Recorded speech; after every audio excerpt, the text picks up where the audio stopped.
大家好，感谢大家今天来到亚洲艺术文献库与 C-Lab 合作的模式与方法穆里纳里尼穆克吉的档案数位化讲座。作为台湾独立艺术空间档案计划的活动之一，今天的这场讲座其实也延续了我们的系列活动一直以来的精神，就是希望能够在推进研究内容的同时，也促进档案社群的交流。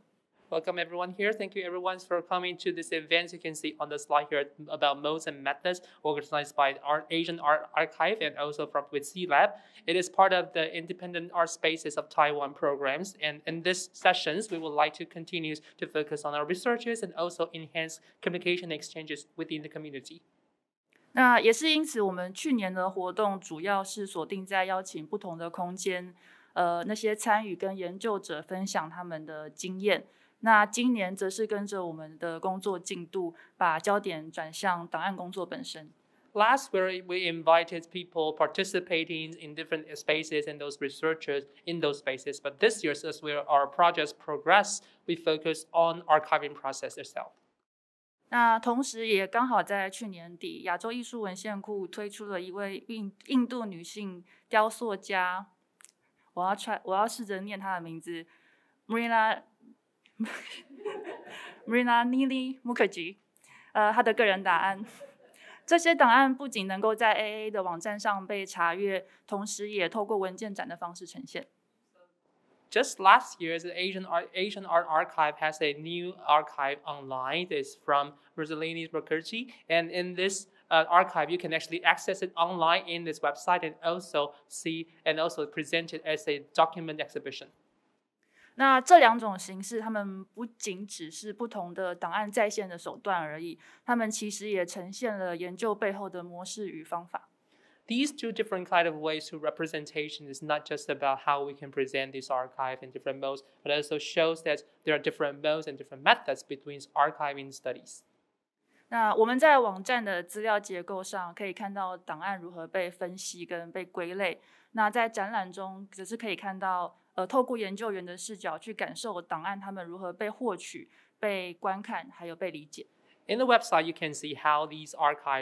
files are analyzed and categorized, but also in the exhibition, you can see through the researcher's perspective how they are being watched and understood and analyzed. 那也是因为这样，我们今天很开心能够邀请到亚洲艺术文献库在印度的同事 Noopur DESAI 跟 Samira BOSE 来分享他们如何进行档案的研究与数位化工作，以及档案如何在成为档案之后继续延续自身的生命。Today, we have two colleagues from Asian Art Archive in India, Noopur DESAI and Samira BOSE, here with us today, and they'll be talking about how the archiving process went through, and also how to present the afterlife of the archive. 好，那接下来我就简单介绍一下两位同事的背景。I'll give a short introduction of these two colleagues of us. 好，那Noopur DESAI 是印度亚洲艺术文献库的研究员，主要研究范围是南亚的艺术家个人档案，还有艺术的书写。那也是这一次MUKHERJEE个人档案数位化工作的主要负责人。他也共同策划了MUKHERJEE的文件展，然后在2022年的11月档案上线的时候同时推出。So Noopur is a researcher of Asian Art Archive, and it focuses on artist files and archive and their art writings in South Asia. And this time in this archiving process, she's the project leader, and they also curated the exhibitions. It's called, and it is something which grows in all directions, which went online just with the archive in November 2022. 那他在2017年共同创办了一个线上双语期刊，叫做 Hakara Journal， 然后也担任该期刊的共同主编到2022年。那他作为一位双语的译者跟作家，他长期研究马拉提语期刊中的艺术书写。那他目前正在进行的计划是逐步将南亚的艺术跟文化期刊还有小志进行数位化的工作。She founded an online bilingual art journal, Hakara, in 2017, and was this chief editor from 2017 to 2022. As a translator and writer, she has been focusing on art writings in Malathi languages, and now she's working on digitizing the journals and different zines in South Asia. 那Samira BOSE 是亚洲艺术文献库的活动统筹，那他对推动活动工作坊还有展览活化AAA 的文献典藏。他关注的主要兴趣是地方图书馆还有文献库等基础设施，然后还有相关的工作的艺术还有推测方法学。那他也定期在非主流南亚摄影就是一本杂志上面书写关于艺术档案库中的摄影文件。Samira BOSE is a program coordinator of Asian Art Archive. It focuses on exhibition workshop and also different programs in our AAA. She focuses on local libraries and archives and all different infrastructures and how these methods can proceed with these organizations and institutes. She also writes regularly about photography documents in a websites or journals called ASAP. 那他近期参与的计划，除了有Mukherjee的文献展以外，也包含 AAA 在第15届卡塞尔文件展的展览翻阅，还有在加德满都举办的活动，叫做流动图书馆尼泊尔站，然后还有一直到现在都持续进行的 AAA 系列讲座跨文献库对话。She's recently participated in this archive exhibitions of Mukherjee's and also about the document of 15th in AAA and also about translation and expansion. And also have organizing events in Kathmandu and also there's ongoing programs in AAA. 那在他们两位的分享结束之后，我们就会开放线上跟现场的提问，然后接下来我们等一下会把时间交给两位同事。那在我们的口译翻译完之后，麻烦大家就用掌声欢迎他们两位上台，谢谢。So now we welcome our presenters upstage, and afterwards we will have our Q&A sessions.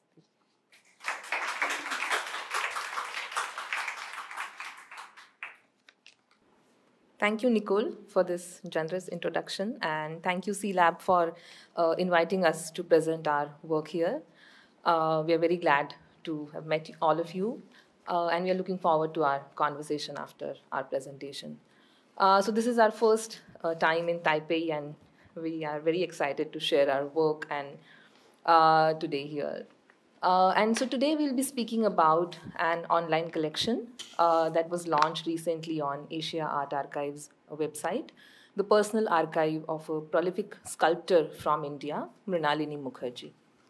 很高兴今天能够受到邀请，然后前来参加活动，非常感谢各位参加。我今天要跟各位介绍的是我们最近在亚洲艺术文献库 AA 所推出的新的文献库。那这文献库呢，涉及的是印度一位非常知名的雕塑家 Mukherjee。So in the first part of this session, I'll speak about the archiving and digitization process, our research methods, and the materials in the archive. And in the second half of this presentation, Samira will expand on these research inquiries and talk about the afterlives of the archive in the context of the exhibition of documents from Mukherjee's archive that we curated recently in New Delhi, India. 那今天的前半段呢，会跟各位介绍这一次档案库里面这个档案制作过程，还有研究分析的过程。那在后半段的时候 ，Samira 会跟我们介绍他们在去年11月的时候，在印度新德里所举行的这个文件展。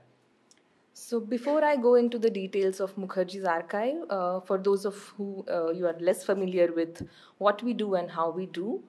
Asia Art Archive is a not-for-profit independent organization and an online archive and library. It was founded in the year 2000 in Hong Kong with the mandate to document and digitize recent histories of art in the region.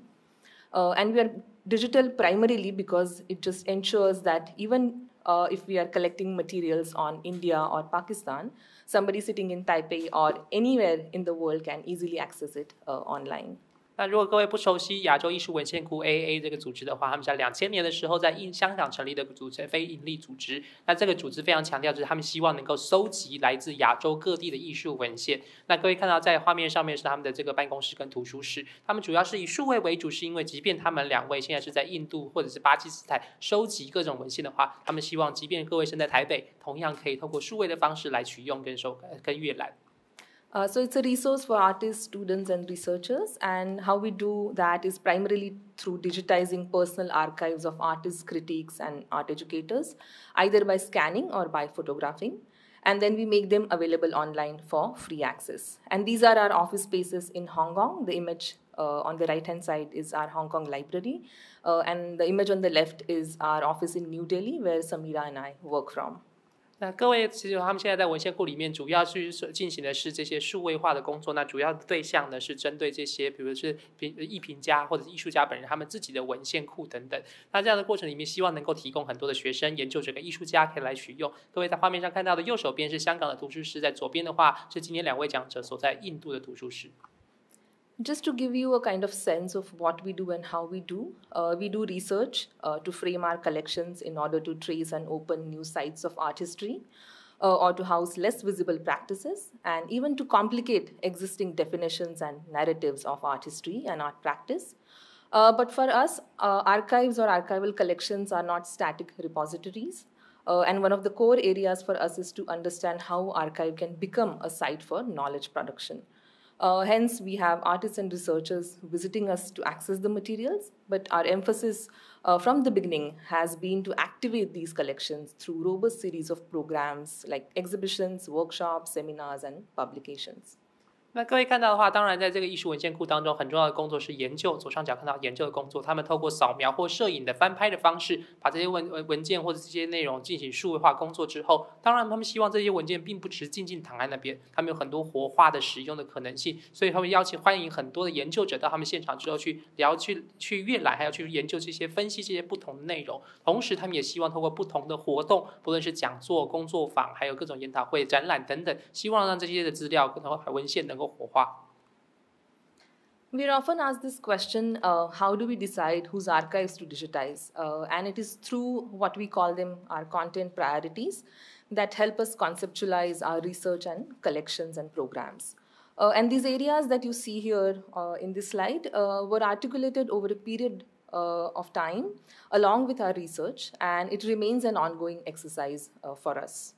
很多人好奇问我们说，到底要选择谁的资料库来进行数位化，谁的文件要保存等等，所以这也是我们一直在不断思索跟不断提问的问题，这是一个不断在演进的过程。那透过这个演进过程的分析跟整理之后呢，目前看到画面上的就是他们爬梳的结果。So performance art, as the ephemeral nature of this form, kind of creates challenges towards the idea of an archive, and how do we kind of document this time-bound, space-bound, ephemeral form? On the other hand, women in art, so our collections kind of reflect on the role of women artists and their engagements as their practices and contributions remain underrepresented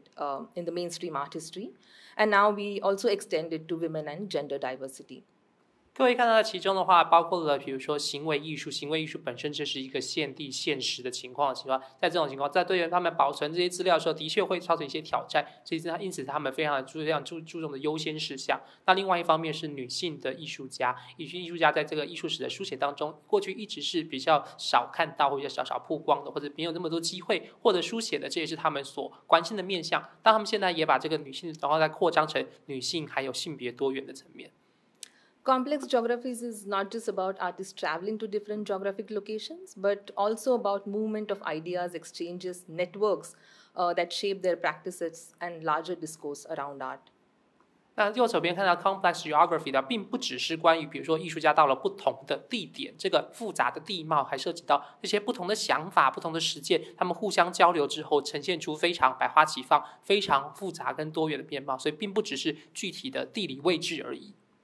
Innovation through tradition is where artists have been engaging with traditional forms and techniques and revisiting and reinventing them through their own artistic or research engagements. 另外一项重点是右下角这个 innovation through tradition， 很多的艺术家透过这个传统技术、传统艺术的这个技法去运用之后去创新，那这也是他们在收集的时候的一项重点。And for us, pedagogy, exhibition histories, and art writings become sites of knowledge production where art history has been written. Pedagogy, where we look at archives of art schools and artist educators who have played crucial role in formulating curricula, experimental methodologies inside and outside classroom. We also understand art history through circulation of images, but more importantly, art writing as a crucial site for circulation of texts, and where crucial debates took place in periodicals or magazines or manifestos, different forms of writing, just to expand the points of reference by highlighting art writing in multiple languages. 那这边看到另外一个是 pedagogy， 是教学方法。当然在很多的教育的领域跟教育的空间当中，这个场域当中很多的艺术史是因此书写出来或呈现出来，所以他们就关心的比如说这些艺术教育人员他们如何去编排他们的课纲啊、课程内容等等，还有这些的艺术架构是如何呈现的。那另外一方面，除了这些艺术的概念的流通之外，除了影像之外，文字也很重要，所以他们会搜集各种比如说不论是在展览里面的文字，在这个期刊里面的文字、杂志里面的文字等等，这些都是他们非常重要非常在意的东西。他们也希望透过这些的文字的梳理之后，能够去建构出这个所谓艺术史的概念。And in the absence of art institutions or museums, exhibitions and their histories become a form of writing art historical narrative, and how certain exhibitions were game changers in defining art history or redefined the notions of art and art practice is what we are interested in looking at. And recently we have also been looking at histories of independent art spaces, one of the important projects that we are working on in Taiwan currently.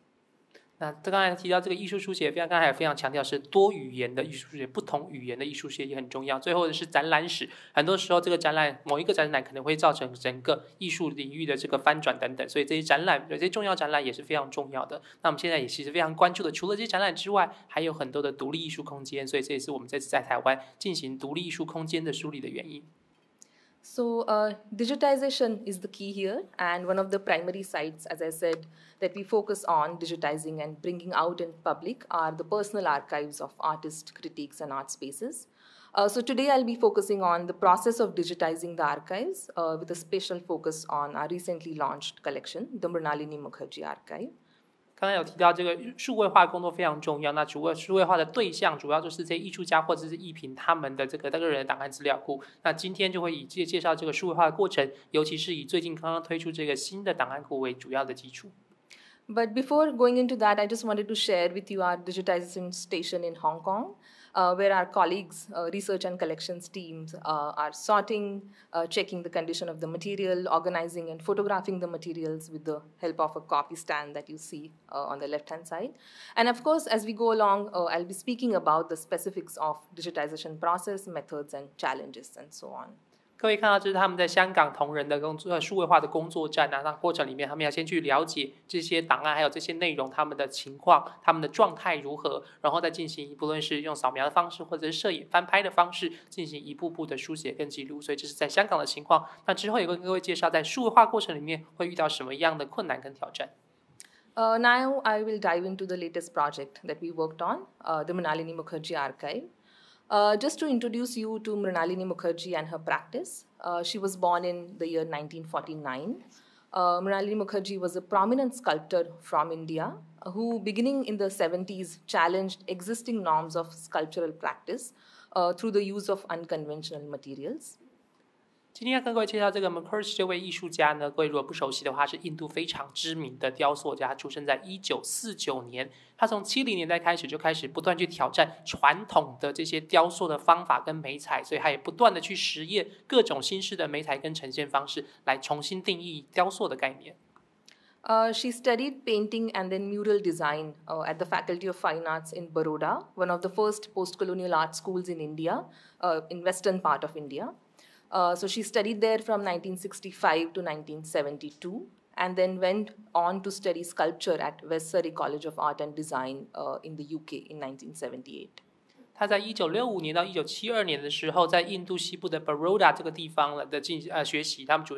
修的是绘画跟壁画设计。Baroda 这个学校，他们当时是在后殖民时期非常早起步的一个艺术学校。他后来在1978年的时候到了英国去进行进一步的学习。Mrinalini was born to artist parents. Her father, Binod Bihari Mukherjee, was a renowned artist. He was well known for his drawings and murals, and he taught at Shanti Niketan, a well-known art school from India. And her mother, Leela Mukherjee, was also an art teacher and sculptor herself, whose archive also forms a small part of Mrinalini MUKHERJEE collection. 今天这位主角，他的父母其实也是艺术家，他的父亲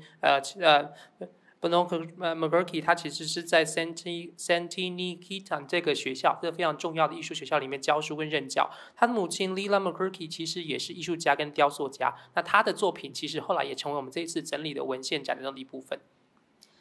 So what is extraordinary about Mrinalini's practice is the engagement with the material and innovative methods of art making, as well as the monumental scale of these works. It is only recently that we have seen art historical writings and scholarship about her practice, her methods,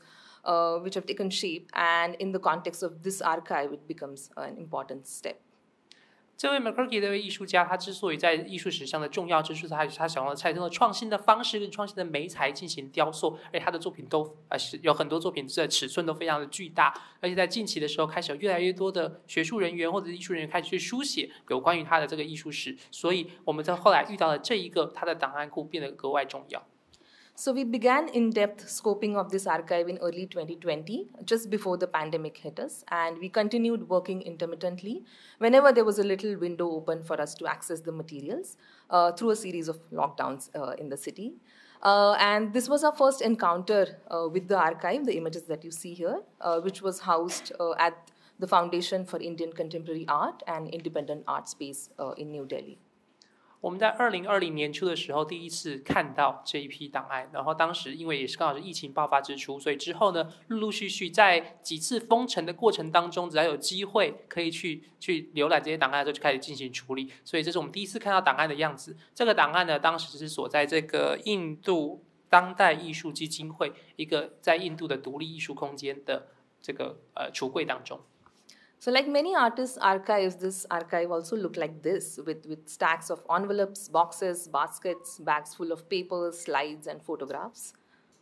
各位看到档案，其实是非常常见的情况。一般艺术家自己个人的档案的时候，常会出现这种各种不同的文件啊、盒子啊、还有信封啊堆叠在一起的情况。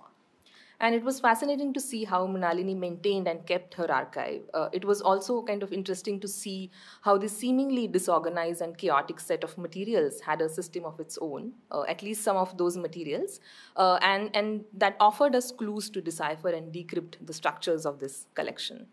其实看起来好像很混乱，好像很杂乱，但其实后来进行分析之后，发现其实 MUKHERJEE 这位艺术家他是乱中有序，他有自己一套的分类排列跟分析的方法，所以我们也在分析的过程里面一步一步去爬梳跟整理，他到底是用什么样的角度跟规则去整理这套他自己的资料库。So when we pulled out material from these two cupboards, we encountered the material in its multiplicity and abundance. 各位看到，我们把这些资料拿出来之后，发现它其实种类、样式还有内容非常繁多。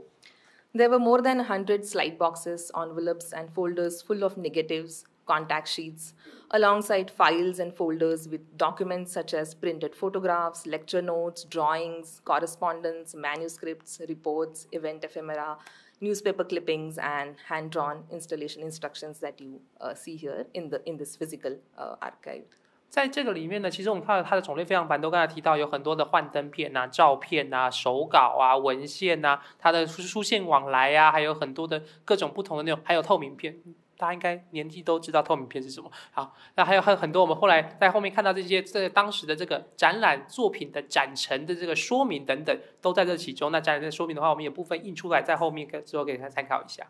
So while scoping the archive, we realized that Mrinalini had a certain logic for organizing the materials, but the intended audience was herself, and she worked with assistants to sort and annotate some of these materials so that she can retrieve it easily whenever she wanted to. 所以我们后来在进行分析之后，发现他自己有一套逻辑去分析跟分类，还有做各种不同的注记。不过当然在过程里面，他跟助理合作的过程里面，当时是为了他自己使用，所以他自己有这套逻辑之后，可以方便他在需要的时候去取用这些不同资料。So different artists would develop their own structures and systems of classification, but as an archive, a repository, how do we kind of then reorganize some of these materials to make them accessible for public?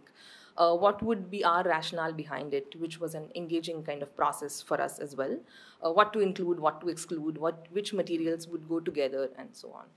当然他们有自己的一套逻辑，每个艺术家都有不同的逻辑。那我们自己身为文献库的话，我们要思考的是我们要用什么样的逻辑来进行整理跟重新的去连结之后，让大众可以去取用的时候可以理解他们其中的逻辑。所以这也是我们在整理过程里面不断思索的，哪些内容要留下来，哪些内容不要这一次不会放进资料库文献库里面，那这个哪些文献库这些不同的资料跟文献又如何分组等等。So when we decide to digitize these materials, we follow certain structures and systems of classification. an organization which kind of begins at the scoping stage. And these are the different kinds of material that you see that we pulled out from the archive. And here you can see our colleagues Pallavi and Sunil sifting through brochures and event ephemera which we found in these cane baskets, which then we sorted and organized in project-wise folders. Another important step for us was also to go through each and every 35mm slide that you see on this slide box. And there are more than 25,000 such 35mm slides in this archive, to get sense of Mrinalini's logic behind documentation and organization of these slides in slide boxes and plastic pouches. 各位刚才上一张图里面看到有很多各种不同的类型、不同的内容。各位看到我们两位的同仁 Believe 跟 Samira 两位，他们当时在看这些不同的类型呢，一一浏览过之后，再决定怎么样去处理它。那各位看到右手边在上面的话，就有很多展览的文献啊、手册啊，或者是各种的这些不同的内容，还有简报等等各种的文献档案。那在左手边的话，看到他们有大概这个资料库里面大概有25000张以上的幻灯片，所以我们要一一看过之后才能够慢慢去了解，到底当时 Mukherjee 这位艺术家在制作这些幻灯片的时候的用途跟意义是什么？ So this is our digitization station in Delhi office. Most of the papers, manuscripts, letters, reports, minutes of meetings were sorted before we began the scanning. However, with the excess of 35mm slides and negatives, we decided to digitize them first and then sort them, primarily because it was difficult to assess the quality of images at such tiny scale. 各位看到，这是我们在印度的工作站的这个模式。那如果是这些纸本的文献的话，或者是这些不同书信往来，我们是先分类之后再进行扫描跟数位化。但是针对这些幻灯片还有副片，我们是先扫描完之后再来分类，因为在这么小的情况之下，很难去判断其中内容还有它的画质情况如何，所以先处理完数位化之后，才去一一分类。So during the digitization process, our relationship with time also changed. As a bed of 12 slides or 24 negatives would take from 45 minutes to 75 minutes to scan on this flatbed scanner that you see on the right-hand side. As the day would progress, the machines would get slower and slower, and the scanning time would also increase more and more.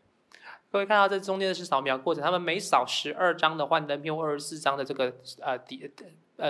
照相机的副片的时候，大概每扫一次要花45分钟到75分钟的时间，而且这个机器呢，在一天的当中使用的时间越长的时候，它的动作会越来越慢，所以他们在数位化过程里面跟时间的关系也变得越来越奇妙。In the process, we also devised a DIY copy stand for hardbound volumes and thick catalogs and books as their spine would break on the flatbed scanner. But also we used it for more fragile papers to save them from further damage. 在左手边的话，如果是这些比如说精装书或者是这些比较厚重的书、大部头的书的话，我们就会用左手边这个扫描的方式进行。因为如果要他们平坦开来的话，他们那个书籍会受伤，或者是如果他们的纸质比较脆弱的时候，也会使用左侧这种扫描方式进行。So digitizing the slides and negatives was an overwhelming process for us. We experienced this excess during scoping, but mainly during digitization and final sorting on the hard disk. That is before we started uploading the records on our backend. 各位看到，刚才也提到他们有非常大量的幻灯片，但是那个数量之多呢，等到你实际扫描完之后，真的开始需要整理的时候，才会真正感受到非常实际的感受到到底数量有多少，然后还需要一一的进行分类跟处理。For instance, in Mrinalini's artwork documentation, each artwork had hundreds of images, and it was difficult to guess if these were separate images or repetitions, as the three-dimensional sculptures were documented from multiple imperceptible angles. 有时候一件作品，它可能扫描的拍的照片可能有上百张之多，我们要去分类跟判断一下，它到底是从不同的角度拍呢，还是它这个只是比如说备用的副本？所以这个是他们在，即便是一件立体的焦作作品，他们要去分析一下这些照片是不是必须要全部留下来。And sometimes we would pull out one folder from the box to find hundreds of black and white negatives, through which we were also able to see Mrinalini's intense process of documentation. So images on the right-hand side show you scanned images in folders on hard disks, unsorted, unorganized, almost replicating the parts of the unorganized physical archive. 所以各位看到他们在扫描完成之后，之前还没有分类之前的时候，就看到各位在这些档案的不同的档案夹、不同的档案照的照片的情况，这个混乱程度跟原本的这个实体的档案文献库相去无几。And as we went along saving these high-resolution files, we also devised a way to apply file names, which then helped us in annotating the data on the back end. And some of the materials in the archive were also partially annotated by Mrinalini, but we also have our own systems of annotating the materials so that they are easily searchable and accessible on our website. 我们在整理的过程里面也是用一种方式，是用这个党名的方式，用党名的记录方式之后进行注记，这样以便大家去分析跟去查询跟查找等等。当然一部分的这个注记其实来自于艺术家本人，艺术家本人在过去在这个幻灯片上面等等，他们有这个不同的注记。So after digitization, one big challenge was how to retain the sense of excess and multiplicity in the online collection, but also to avoid repetition of the materials that made the selection process of artwork images extremely tedious and challenging. And we decided to go with a couple of criteria, various sites where the works were documented or types of mediums that were used for documentation. For instance, negative, 35mm slide, medium format slide, or printed photograph.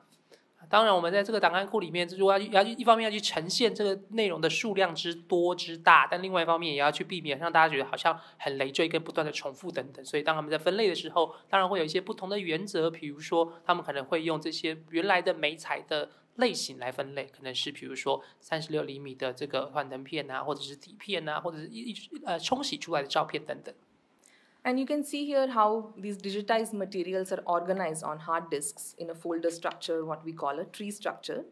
which branches out in multiple levels of subfolders. And how we organize the tree structure is a combination of different elements. Firstly, international standards of how artists' archives are organized. Secondly, the aspects of the archive that we wish to highlight. And thirdly, certain aspects of the internal structures followed by the artists that we wish to retain as a way to emphasize those areas. 后来各位看到，就是我们在左手边这些用不同档案夹的树状结构去呈现出来，每个档案夹里面可能还有子档案夹等等。另外一方面，我们这个分类的方式呢，一方面是有一些国际上面在艺术家资料库里面，他们本来有一些的规则跟原则，我们就去遵循。那另外一方面，我们也有自己希望能够去凸显出来的这些的结构，我们也把它作为分类的依据。还有一种呢，就是艺术家本人他过去本来自有这些的分类结构，我们也希望能够呈现在使用者眼前。So in the photo documentation of travels to art, historical, and cultural sites, we have arranged the folders based on places or locations that Mrinalini visited or traveled to, like the ways she had organized in the archive.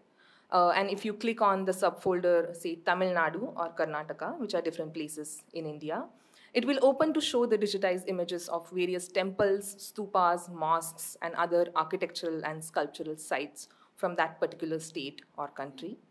Of course, for artwork and art process documentation, we followed our own structure of classification. 那一方面的话，比如说当时艺术家本人他针对他自己去造访了不同的文化遗址的时候，他就有不同的分类方式，所以我们就依照他所前往的地方进行分类。比如说各位如果刚才点了这个 Kamarata 这个地点之后，就会看到他在当地所拍摄这些不论是佛寺也好、佛塔也好、清真寺也好，各种不同的文化遗址。那另外一方面，我们也是希望透过他的逻辑之后，去告诉大家他到底去了这些地方之后，给他什么样不同的灵感去做不同的作品。那另外一方面，如果是针对比如说正在制作的艺术作品的制作过程的文件啊，或者其他的文件的话，则用我们自己的方式来进行分类跟整理。So once the material is organized in this tree structure, we upload the sorted material onto our website, customized backend with various fields to annotate the data. 那在我们把它整理完之后呢，我们再把它上传到我们自己这个 AAA 网站的后台，然后之后再他们再自己进行不同的注记。And this is how the tree structure appears on our website for the users. 到时候各位现在上到网站上面看到的树状的结构，就会是现在各位眼前这样的界面。So each folder holds a number of records under that category, and if you pick on any of these, it would open the record on the right-hand side. So the list of folders that you see on your left are ordered in a way that they move from specific areas related to Mrinalini Mukherjee, such as artwork documentation, her travels, her participation in various projects and residencies, to more broader aspects, such as her work in advisory capacity with art institutions and other initiatives. And then it moves on to documents related to her artist friends, peers, and the larger milieu that she was part of. 所以各位看到在这个画面上面，左手边有各种不同的类别，各位点到这个类别之后呢，在右手边就会呈现出这个类别里面有哪些不同的文献，那每一个类别上面都有写它的这个档案的数量。那这个分类的方式呢，前面的话就跟他个人有关系，可能是他个人在创作过程里面的记录等等，他的作品的这些剪影等等。那到下面的话就会有一些他参与过的，比如说驻村计划，各种不同的计划的内容，还有在下面的话会有一些他过去参与过不同艺术机构的咨询委员会的这些不同的记录。在最下面的话还有一些是他自己的朋友，艺术界的朋友，还有他自己在参加各个不同世界地区的展览的时候有一些其他的周边的素材或内容。So what you see here is a list of main folders, which, as I said, branches out into subfolders once you click on it. And these folders function as filters for the viewers to select which particular aspect of the archive that they wish to browse through. 所以这些不同的档案跟这些不同的选择呢，基本上就好像是这个筛选条件一样，帮助大家去找到自己想要感兴趣的内容。所以每一个项目你点下去之后，还会有子档案。So, for instance, Mrinalini had organized the papers related to her international travels or participation in various workshops and residencies in separate folders, which we retained. But on the other hand, we wanted to highlight the documentation of work in progress and experimentation with installation of her works, for which we created a separate folder called Art Process Documentation. 所以在这个过程里面，你其实可以透过不同的档案跟档案夹的选择之后，去看到这些不同的过程。那另外一方面，我们在这个资料库里面希望特别凸显的是，他当时在进行展陈艺术作品展陈的时候，有各种不同的实验。他在艺术作品制作的时候，也有很多的记录，所以我们特别把这个东西拉出来，制作成一个独立的档案夹。So with this access in the archive and an intense practice of documentation, if you could just move on to the next slide, please. It led us to its categorization and organization according to different sets and types, presenting photo documentation as a practice, as a form of study, a meticulous way of capturing the objects with the lens of camera for future reference, for relooking. 在过程里面，其实我们看到我们这艺术家非常的强调，他们用摄影的方式，很多的图像、很多照片的方式去制作他的作品，在呈现的时候的样子，还有在制作的时候在展场里面出现的样子。所以他有很多的内容，其实都跟摄影有关系，透过照片来去呈现他希望展品能够如何呈现。And a large part of this collection is photo documentation of Mrinalini's artworks. She began experimenting with different materials when she was at an early stage, while she was studying at the Faculty of Fine Arts in Baroda. And she started this experimentation as part of Fine Arts Fair in Baroda, an extracurricular activity, which was organized for students and teachers, where they would work outside their classrooms and studio spaces. 刚才提到这位艺术家的重要之处，他很早期在学的时候，在 Baroda 这个印度西部的地区，在学的时候就开始去实验各种不同的媒材跟素材。那有非常他们的这个 Baroda 这个学校里面有一个非常特别的重要的这个所谓的校外活动，他们的师生会一起到校园以外的地区去举办这样的活动、这样的展览会等等，然后让这些学生有机会可以去尝试各种不同媒材。And through these experimentations, she realized that jute or hemp was flexible and suitable material that allowed her to kind of move beyond the strict boundaries of painting and sculpture. And she began working with it using specific techniques of knotting. 在过程里面，他就发现麻这个材质，黄麻这个材质，它特别的具有弹性，特别的能够灵活的运用等等，它能够跳脱比如传统的绘画跟雕塑这种非常硬邦邦的分类法，然后让它有更多尝试的机会，所以他后来就开始大量的使用这种透过编织的方式呈现出他的雕塑作品。And this phase continued till mid-1990s, when she moved on to exploring new materials and techniques like ceramics. And then in early 2000, she produced her large sculptures in bronze. 后来他在90年代的时候也开始探索各种不同其他的媒介跟素材，比如说开始在90年代用陶瓷的方式呈现，或者是在2000年的时候开始用大型的用铜的方式来呈现大型作品。While she worked with various photographers, including her then architect husband Ranjit Singh, to document her final works, she was also a keen documenter of her work process and experimentation of her installation practice. 他在过程里面，他其实非常的仰赖，比如说他当时的建筑师的先生帮他去拍摄各种作品的记录，而他也非常的强调，在作品制作过程里面就有很多的记录。And here are three images demonstrating varied methods and materials that she worked with. The materiality of fiber or hemp allowed her this flexibility, what she calls the working improvisations, and the innovative way of working with different methods. But what is interesting to see is that she also applied the same method to ceramics and bronze with tools of welding, adding, and improvising. 各位在这三张照片里面看到，他使用不同的素材跟媒材来进行创作。刚刚有提到这个纤维还有麻的材质，可以让它有更多发挥的弹性跟空间。所以它过程里面，他非常强调他这个创作过程里面充满了即兴的层面。它即兴的过程里面有很多新的创作方式。特别之处在于，他后来即便他的素材转移变成了比如说陶瓷，或者是到使用铜的时候，他依然把类似跟相同的工具运用在不同的媒材上面。And these documents also became a site for us to think about her process in case of absence of other archival documents such as sketches or measurements or blueprints for these methods. 但是其实我们在整理这个档案库的时候，发现它其实很少有比如说素描稿，或者是这个当时的绘图，就是创作之前的这些绘图好像非常的稀少。And for someone like Mrinalini, it wasn't just innovative ways of engaging with the material, but also about intensive contemplation of exhibition display. And it was her way to study and reflect upon the installation techniques and modes of exhibition making. So the left-hand side image on the top is where she's in a garage studio, and Mrinalini would hang these works together to see their fall, their stretchability, how they work in certain groupings. 其实这位艺术家他的特别之处，除了在创作的去思考这些素材媒材要怎么样去运用之外，他也非常的在意到最后展览如何制作跟呈现。所以各位在左边看到他的作品里，他的这个照片记录里面，他就在自己的工作室里面去试试看呈现出来这个作品应该如何展陈出来，然后如何分类跟如何集结成最后出来的样子。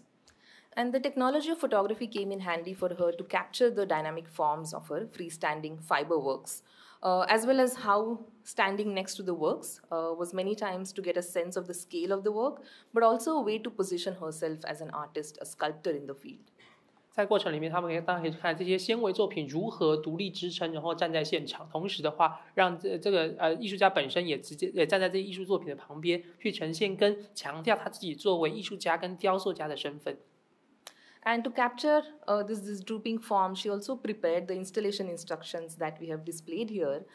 with the help of Ranjit Singh, which are used by museums and galleries even today as a reference to install her works. 他在这些作品的拍摄过程之外，他还有很多的展陈的说明。各位等一下到后面可以去看一下他的非常仔细的展陈说明，就是在他的这个建筑师的丈夫先生帮助之下，去做制成各种不同展陈说明之后，但目前为止，在美术馆啊、画廊等等，他们在展陈的时候依然可以作为的文件参考。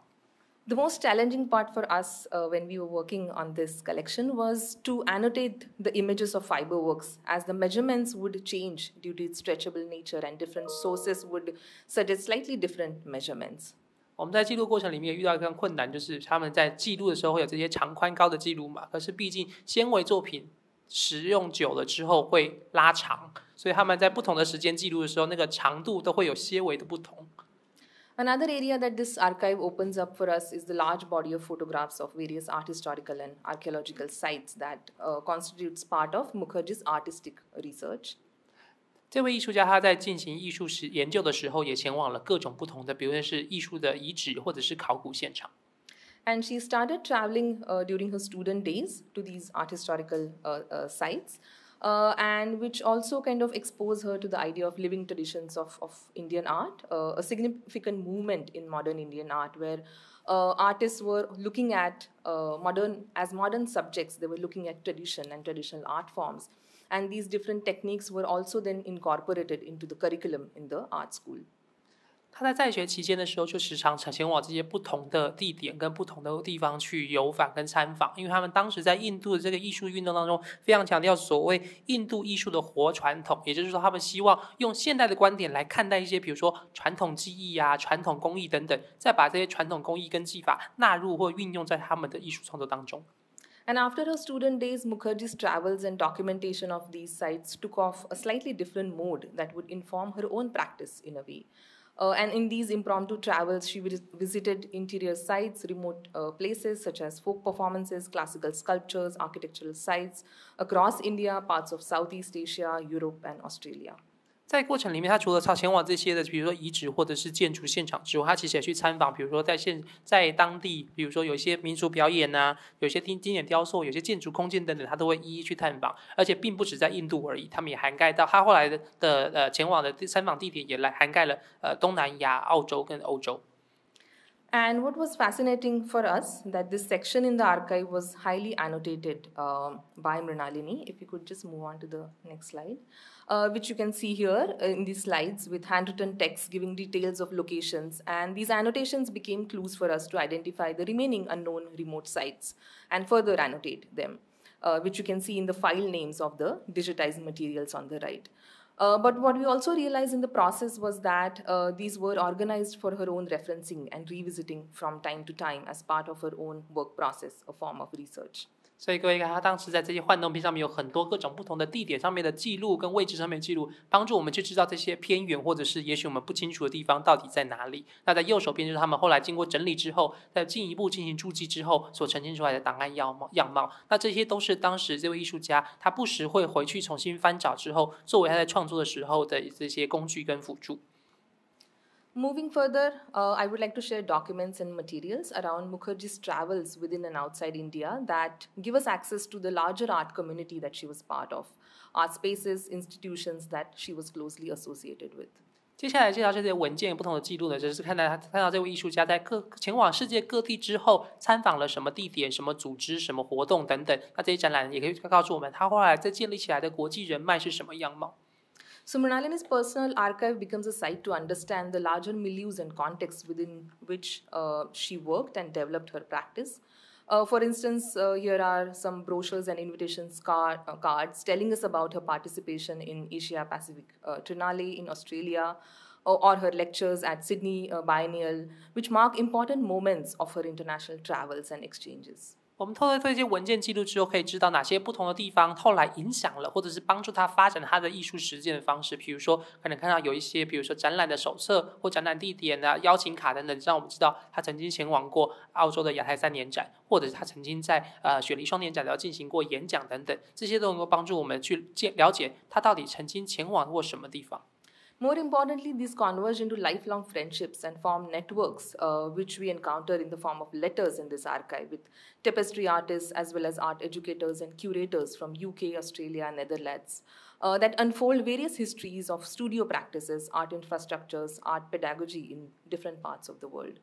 所以透过这些的活动跟参加活动之后呢，他就建立了很多的友谊，很多的人脉。所以比如说他跟比如说在欧洲、在英国、在荷兰等等这些策展人啊、艺术家，或者是进行制作挂毯的艺术家等等，他们有很多的书信往来或往返，也后来影响了比如说在当地或者是彼此之间，比如说在创作方式或教学方法的影响。So except correspondence, which needs two-party copyright permission, most of these documents such as catalogs, ephemera, brochures are available in PDF format on the website and can be easily downloaded for referencing. 那这些的文件内容呢，大部分都可以现在可以直接上网站之后，可以看到用 PDF 的形式之后可以下载，然后去浏览跟观看。唯一的例外是书信，因为书信必须应该需要书信往返双方之间的同意才能够进行数位化。So for Mrinalini, these travels included residencies and workshops, which were sites of experimentation, where her process primarily involved a search for innovative solutions. If you could just move on to the next slide. So on the right-hand side, we see Mukherjee's artist friends, Christine Michael and Sheila Makhijani, artists from Delhi, helping her with molding and firing of her ceramic work at Sanskriti Kendra, an artist village complex in Delhi, where she experimented with ceramic for the first time. 各位看到他在不同的这些活动跟驻村计划里面，也去寻找了各种他在创作上面遇到的困难，有哪些不同的创新的方式。比如在右手边看到的照片里面，这两位艺术家 Christine Michael 跟 Sheila Makhijani， 他这两位艺术家，他们当时就在印度的当地的这个艺术村的驻村计划当中，帮助他第一次接触到了陶瓷这样的创作媒材。Along with these sites in Delhi, we see her presence at workshops and residencies through her international travels in UK and Netherlands, which were exotic sites for her. And she refers to them as exotic because of what they offer to an artist, which was not easily available in India at that time. And one such site was the European Ceramic Work Center, EKWC in Netherlands, where she did residencies in 1996 and year 2000. 我们后来看到他在英国跟荷兰都有不同的工作坊，还有驻村的记录。那这两个地方对他来说充满着异国风情或异国风味，因为当时这两个地方所提供的不论是资源啊、技术啊，还有这些素材等等，都是印度当时很难取得的。比如说在左手边的话，他曾经前往荷兰当地的欧洲雕塑艺术中心，那这个中心呢，就当时帮助他影响了很多他过去没办法使用到的技术。And these residences provided state-of-the-art infrastructure and technical support to produce large-scale ceramic works for her. And the collection also gives us an entry point into institutional documents of EKWC, such as letter exchange with EKWC, tell us about the process of application, facilities that they offered, map to give specific information points, and the larger ceramic practice that Mrinalini connected to through these 3-month residencies. 他在这个欧洲的荷兰的艺术中心里面，曾经1996年跟2000年2次去驻村，每次3个月的时间。那透过他的文献记录之后，其实我们可以知道，到底当时是他的申请书有哪些，他们到底这个中间可以提供什么样的资源，然后什么样的这些不同的地点，帮助他能够取得不同的人脉跟不同的活动的内容等等。所以透过这个文献记录之后，我们可以知道当时这个中心提供什么样的内容给艺术家。Mrinalini was also involved in workshops at Kasoli Art Center, an artist-run space in late 1970s till early 1980s in the northern part of India. And it was founded by a well-known artist, Vivan Sundaram, in 1976. It was integral to the interdisciplinary dialogue between artists, writers, filmmakers, and theatre practitioners. 他也曾经在1970年代末跟80年代初的时候，前往印度北部的这一个艺术中心，然后进行艺术村的这个驻村活动。这个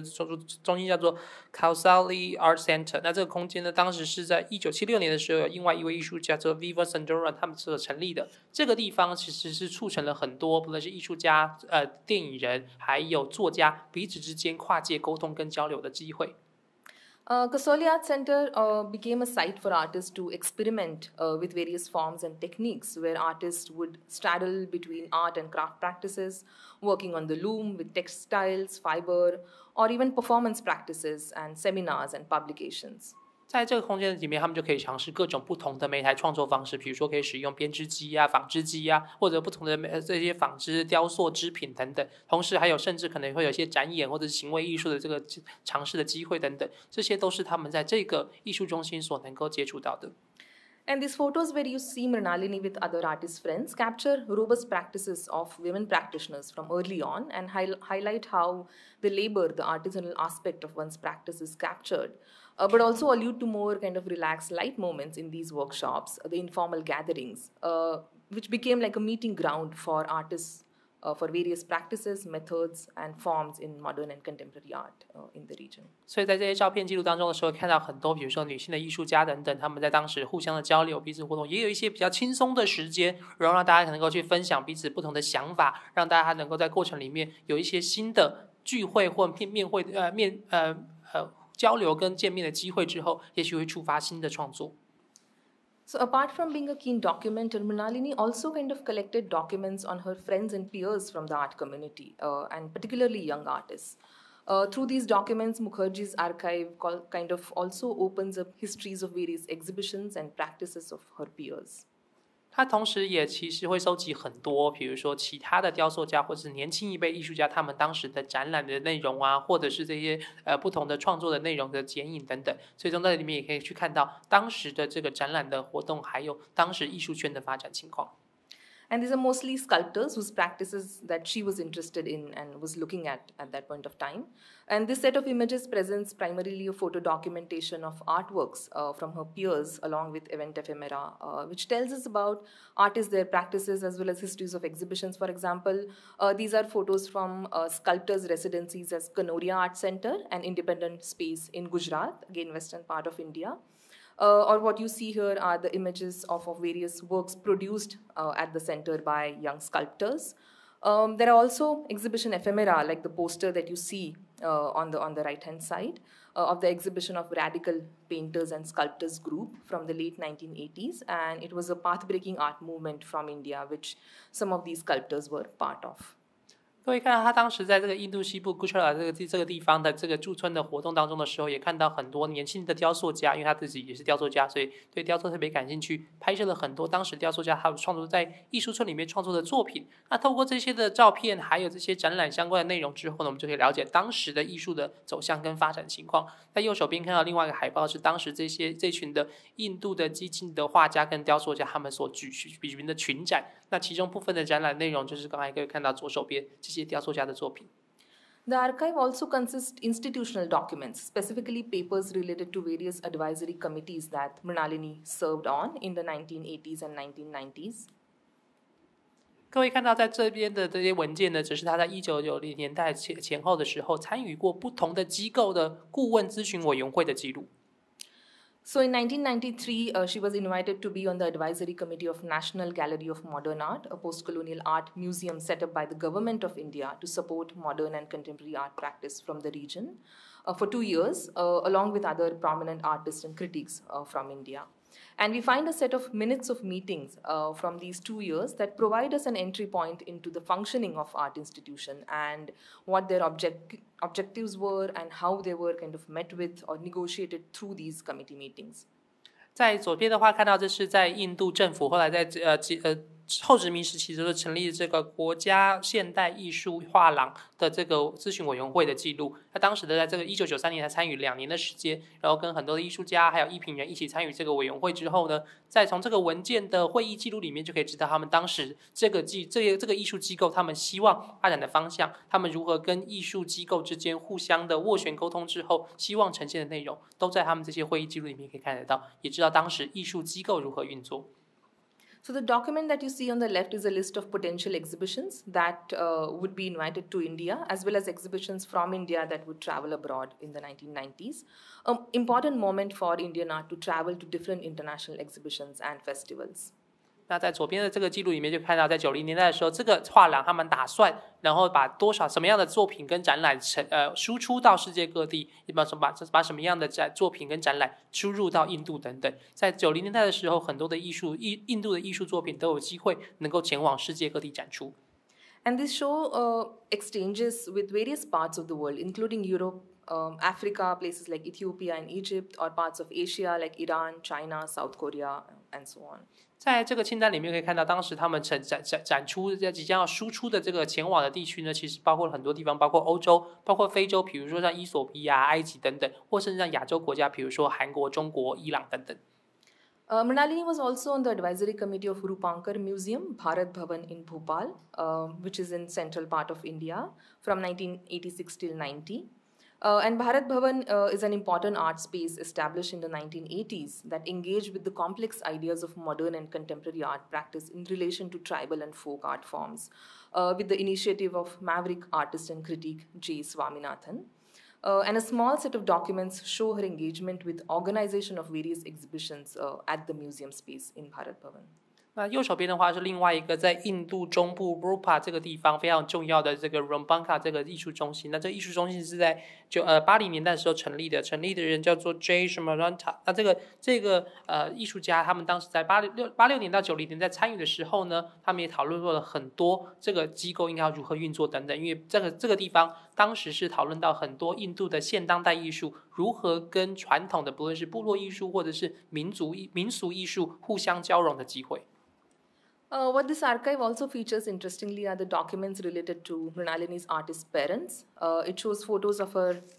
with Vinod Bihari Mukherjee and Leela Mukherjee from the 1950s and 60s, and some images of his artworks from Shantiniketan as well as correspondence. 各位看到，在这次文件资料库里面，其实包括了一部分是包括他父母的艺术作品跟记录。比如说，这个看到就是他的父亲在这个学校任教的时候，还有在德里还有不同地方的艺术作品。So in this particular slide, I wanted to highlight the materials related to Vinod Bihari's centenary exhibition that was organized in 2004. And interestingly, the archive holds photographs and documents on the process of this exhibition making, meetings of the organizing committee with important art critics and artists from India, their field trips or documentation trips to various locations to access Vinod Bihari's works in Shantiniketan, in Delhi, in Rajasthan, so different parts of northern India.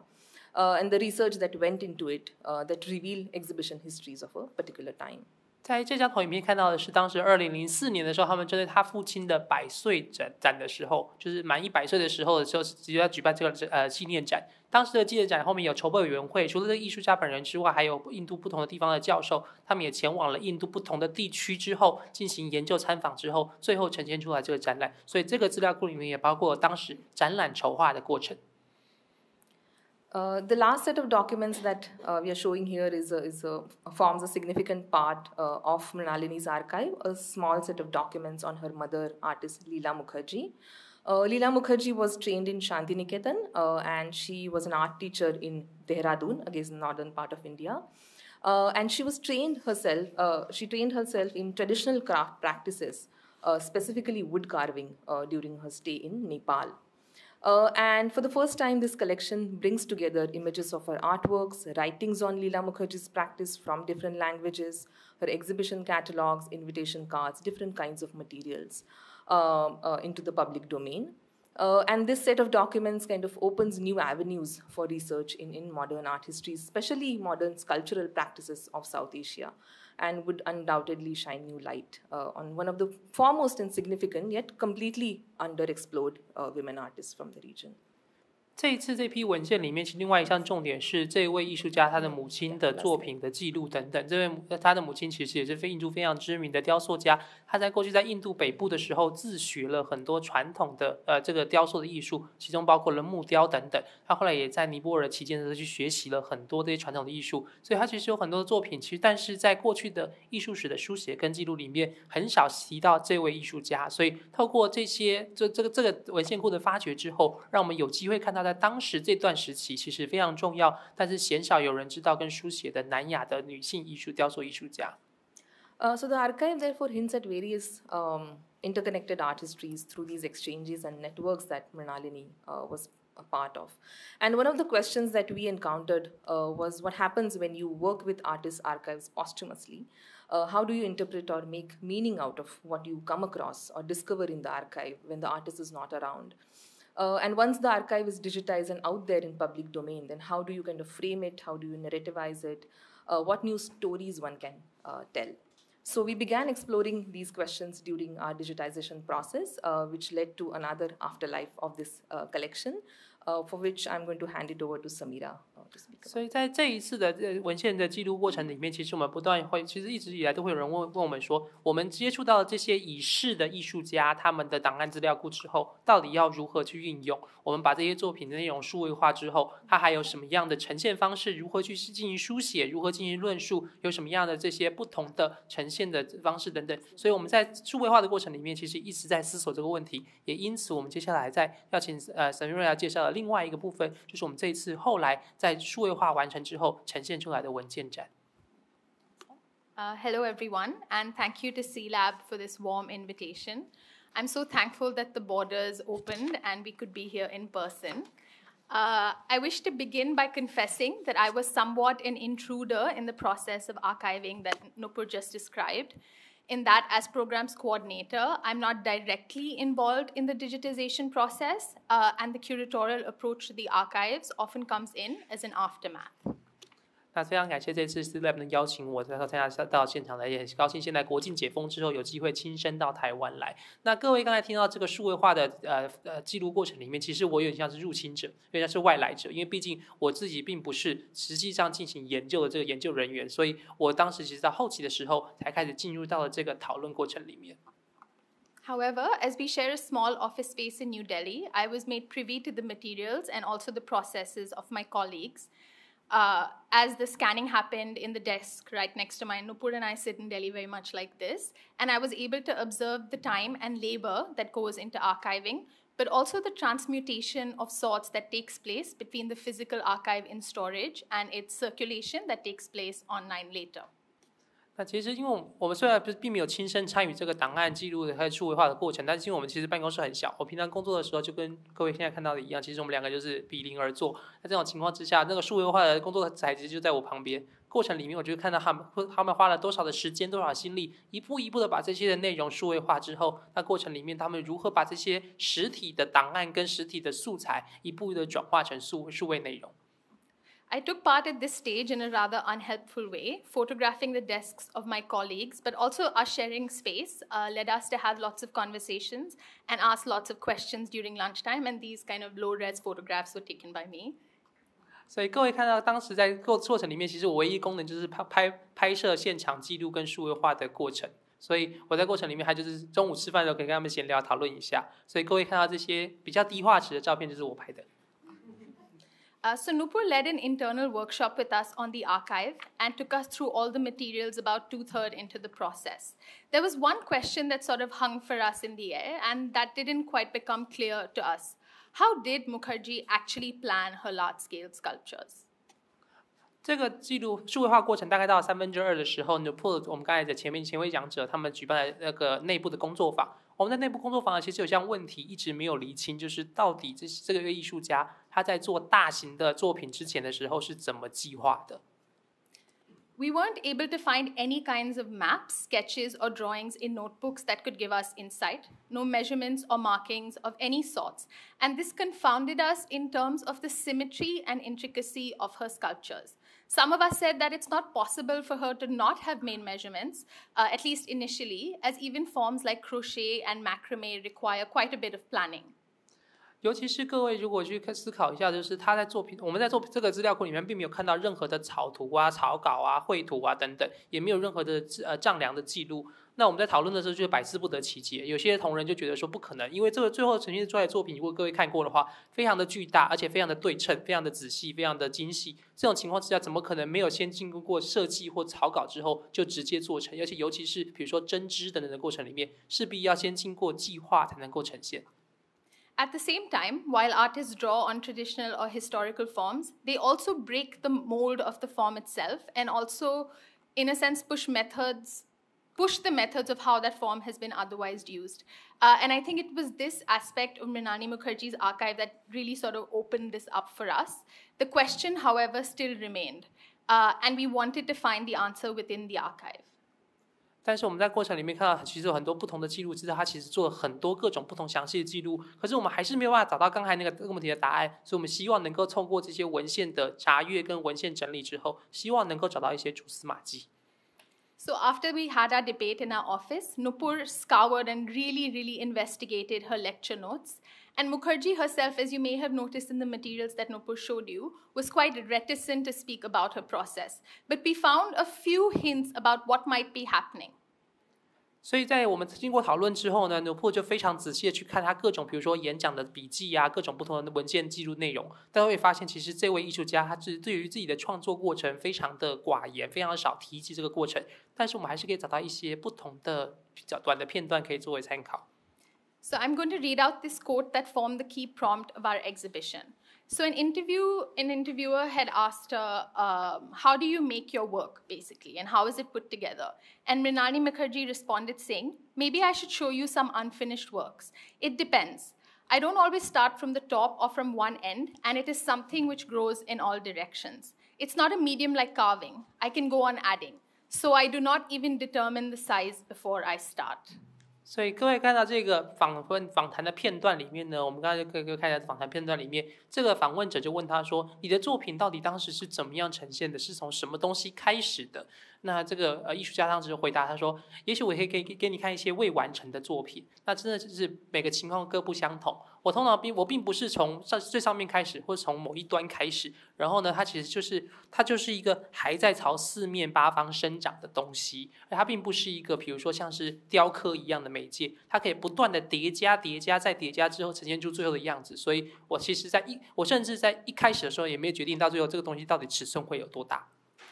So we noticed her referring to her process in her lecture notes as intuitive and improvised and as additive, and that perhaps the planning and measurement that we were looking for so carefully was actually happening at an embodied level.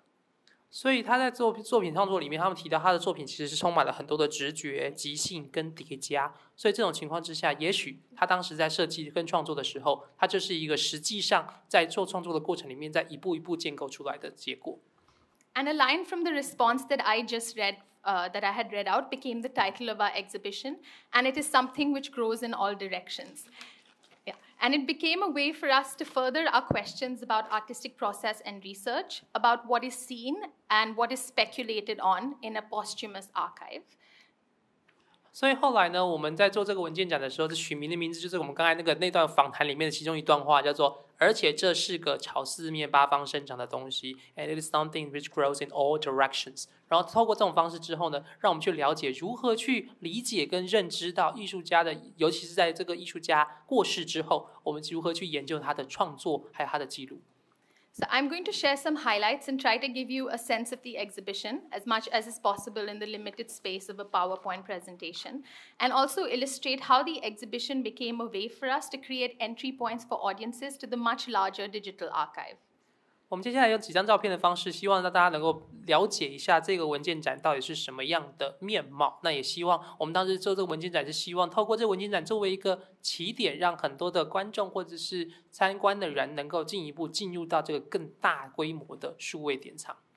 The exhibition was co-curated by Noopur, myself, and our colleague Pallavi, who is our collections assistant and who'd worked with Noopur on this. So it was sort of a collaboration between collections, research, and programs. 所以这次这个展览其实是有3个人共同策展来，所以各位看到画面上这2位，现场这2位之外，还有 Pallavi 我们的另外一位的这个数位化的助理。所以在这个过程里面，其实是涉及到研究数位化还有策划的过程。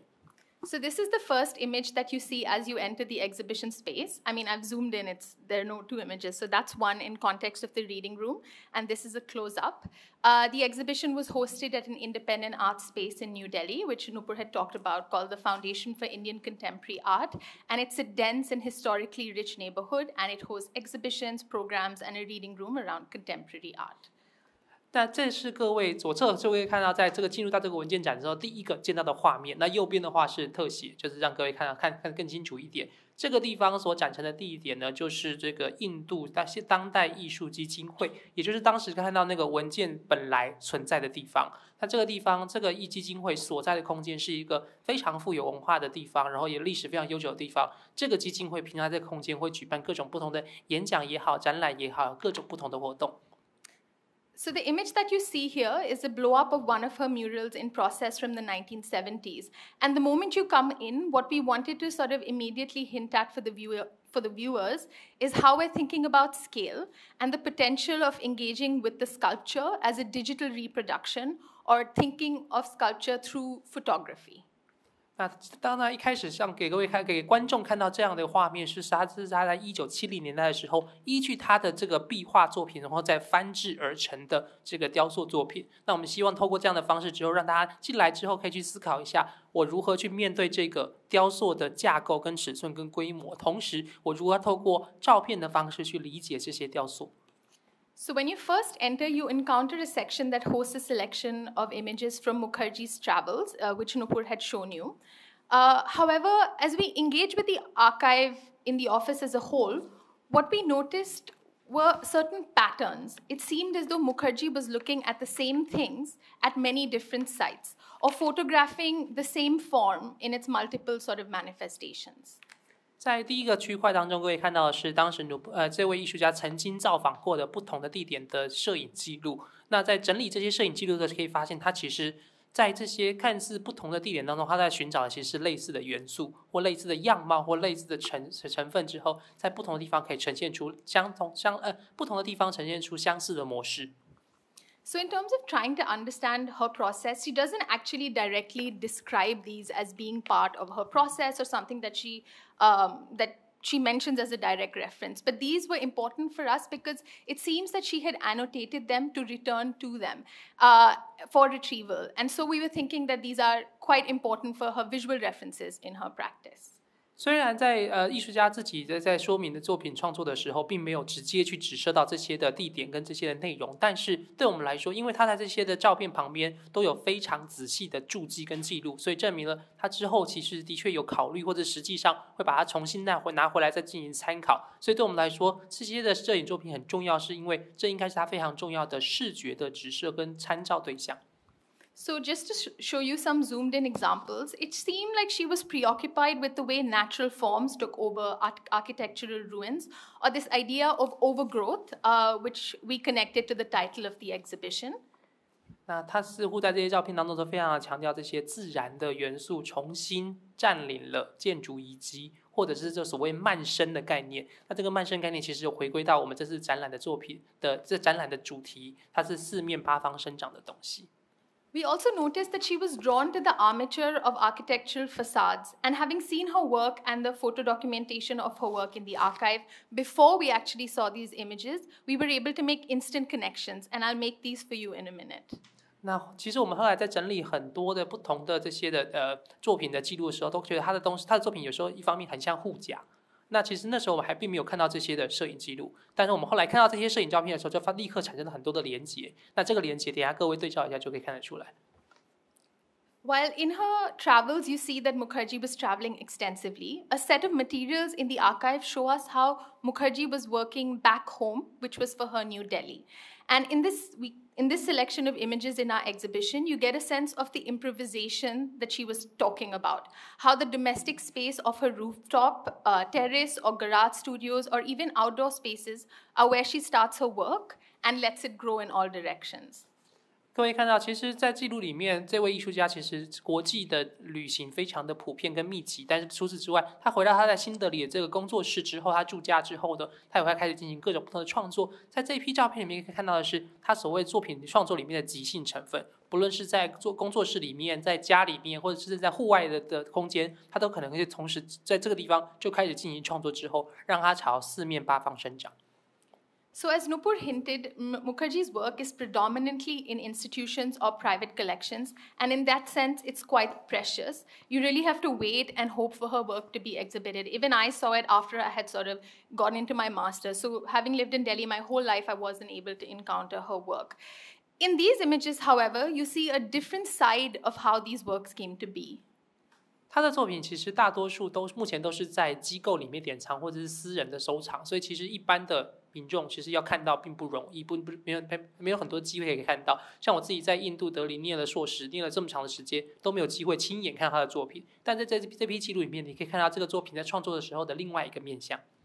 So in these images, you would see how her friends would kind of climb trees to help her measure them, how she would start with the armatures that you can see, and then let her work grow from there. And then if you look at the armature of her work in process, I wonder if you can make the connection with the armature of the architectural facades that she was clicking photographs of. And also, if you see those root-like tendrils, you can also see those root-like tendrils coming out in her work. And so this became really interesting for us. We would look at the travels and then we'd look at her work and we'd be making all these connections, which in a sense, the artist hadn't done directly for us.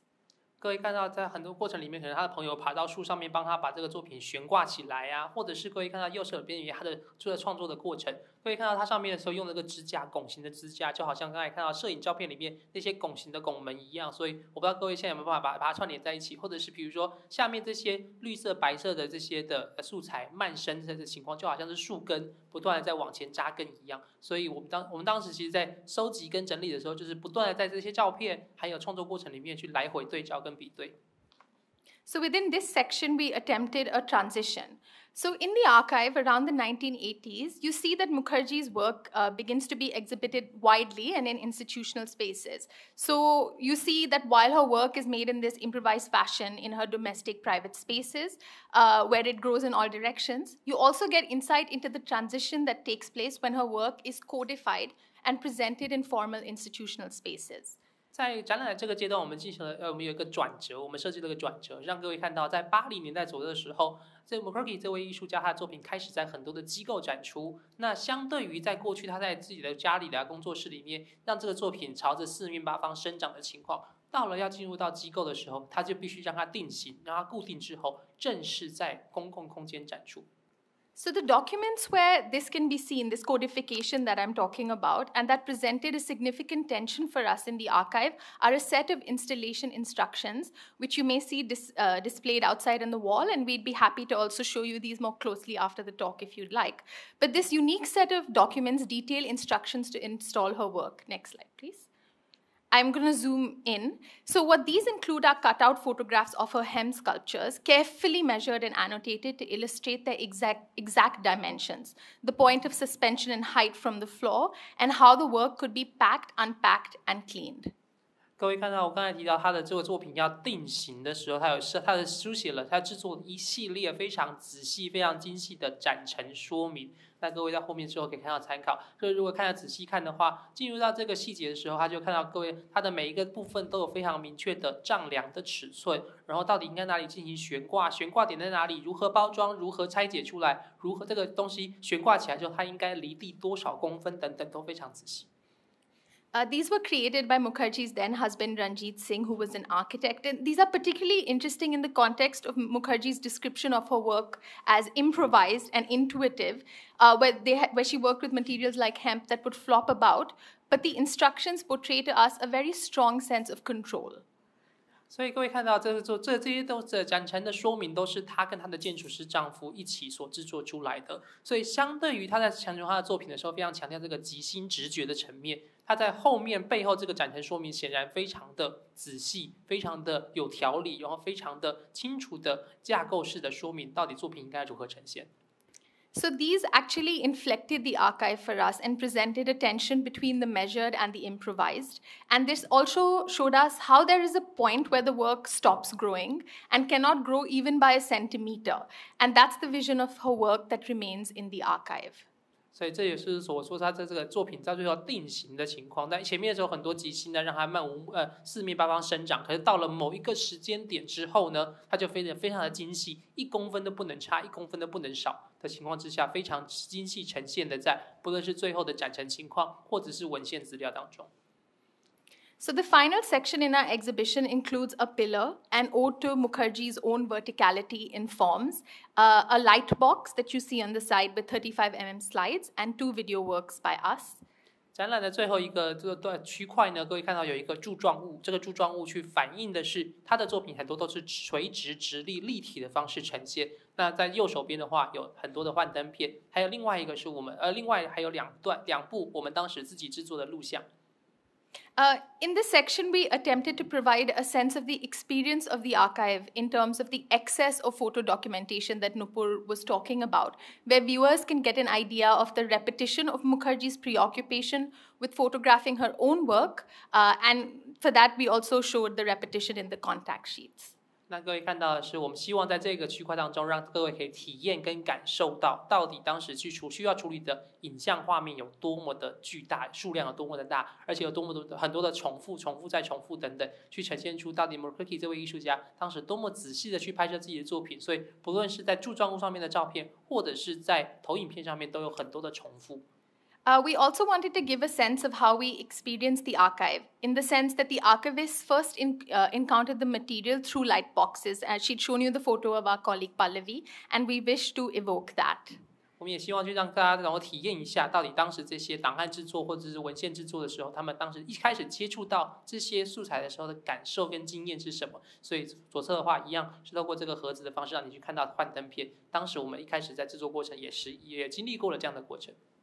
So we displayed the original 35mm slides from the archive along with the magnifying glass, and this was a kind of play that we wanted to do with scale. What does it mean to look at the monumental sculptures in this almost microscopic way? And my friend here in this image, she'd asked, what is it like to look at these large-scale forms almost like they're bacteria, completely inverting the encounter? And what other experiences of the work does the archive and reproductions enable? These were our questions in the exhibition. 我们在过程里面也放了一个放大镜，让大家能够去体验一下这个翻转跟再翻转的过程。一方面是我们用这么小的东西来看一个非常巨大的雕塑，这个大小之间的对比非常的有趣。另外一方面，我们的朋友问的是，当你用一个好像在看细菌的方式在看一个巨大雕塑的时候，那个反差也是非常有趣的。我们也过程里去思考的是，在这些的摄影记录当中的时候，我们要如何进一步去理解跟了解这些艺术作品跟艺术创作背后的过程。In this exhibition, we also conceptualized and exhibited 2 short experimental videos. We can play the first one, Noopur, if you could. No, this one. Yeah. So the first was this contact sheet, which we had animated, in which Mukherjee appears for just a brief moment, like a specter, and disappear. And this also shows you the sort of zoom in, zoom out.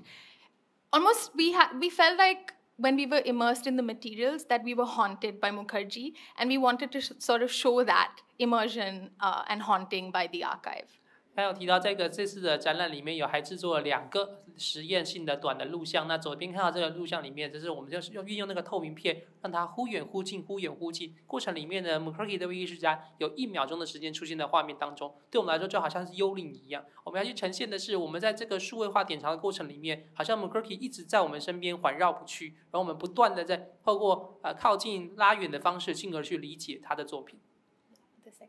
The second is a play with time. With the speed of our scanners and computers in India, as Noopur was telling you, each icon would sometimes take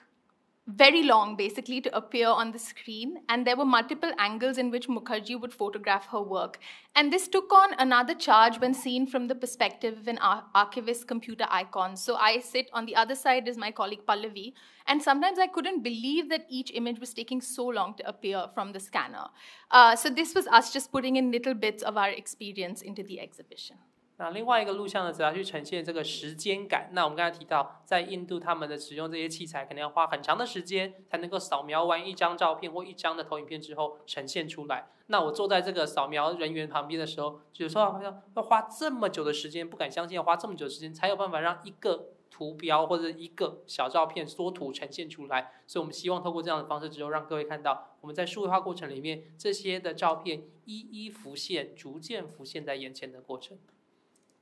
So I'm going to conclude with this last slide to share that we wanted to make note of the conversations that we were having in our office and also to share them in some way beyond the exhibition space. So I interviewed Noopur and Pallavi about the many aspects of digitizing the archive, which she had shared with you today, which can be accessed as text interviews on this independent platform online. It's called Asia Art or Alternative South Asia Photography. So I'm going to stop there, and I hope that much like these interviews, our conversations can continue. 好，那最后的时候，可以看到这个我们在这个 ASAP 这个非主流南亚摄影的这个网站上面，我们进行了访谈，去访问我们这次2位参与过数位化过程的成员，然后希望让这些的内容并不只是留存在展览当中，还能够有更多对话的机会。那这个就是我们今天演讲的结尾。那也希望我们这样的介绍之后呢，也可以进行接下来的对话。谢谢。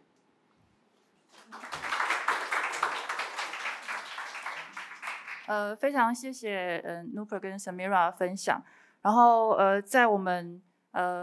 转换座位的同时呢，我觉得其实就是除了刚刚丰富内容以外，最感谢的其实是他们很详细的分享了他们怎么样做数位化的工作。然后这件事情很难得，是因为往往会有蛮多人觉得档案数位化不过就只是把档案扫描放上网而已。可是透过他们的分享，我们可以看到很仔细，其实是需要什么样子的工作跟流程才能够完成这样子的数位化。So now we can take the seat, and we are going on into the Q&A sessions. We're very grateful for your presentation because in the process we get to know how the archiving process is done and how the digitization process is done. Some people will assume that actually you just need to scan it and then upload it to the web, but actually you can see from the process in the presentation there are actually much more meticulous work you need to do before you can access online publicly. 所以那个一方面来说，可能也是帮这个数位化工作去污名化。Hopefully we can take away the stigma that surrounds the archiving process. It's not as simple as that. 好，那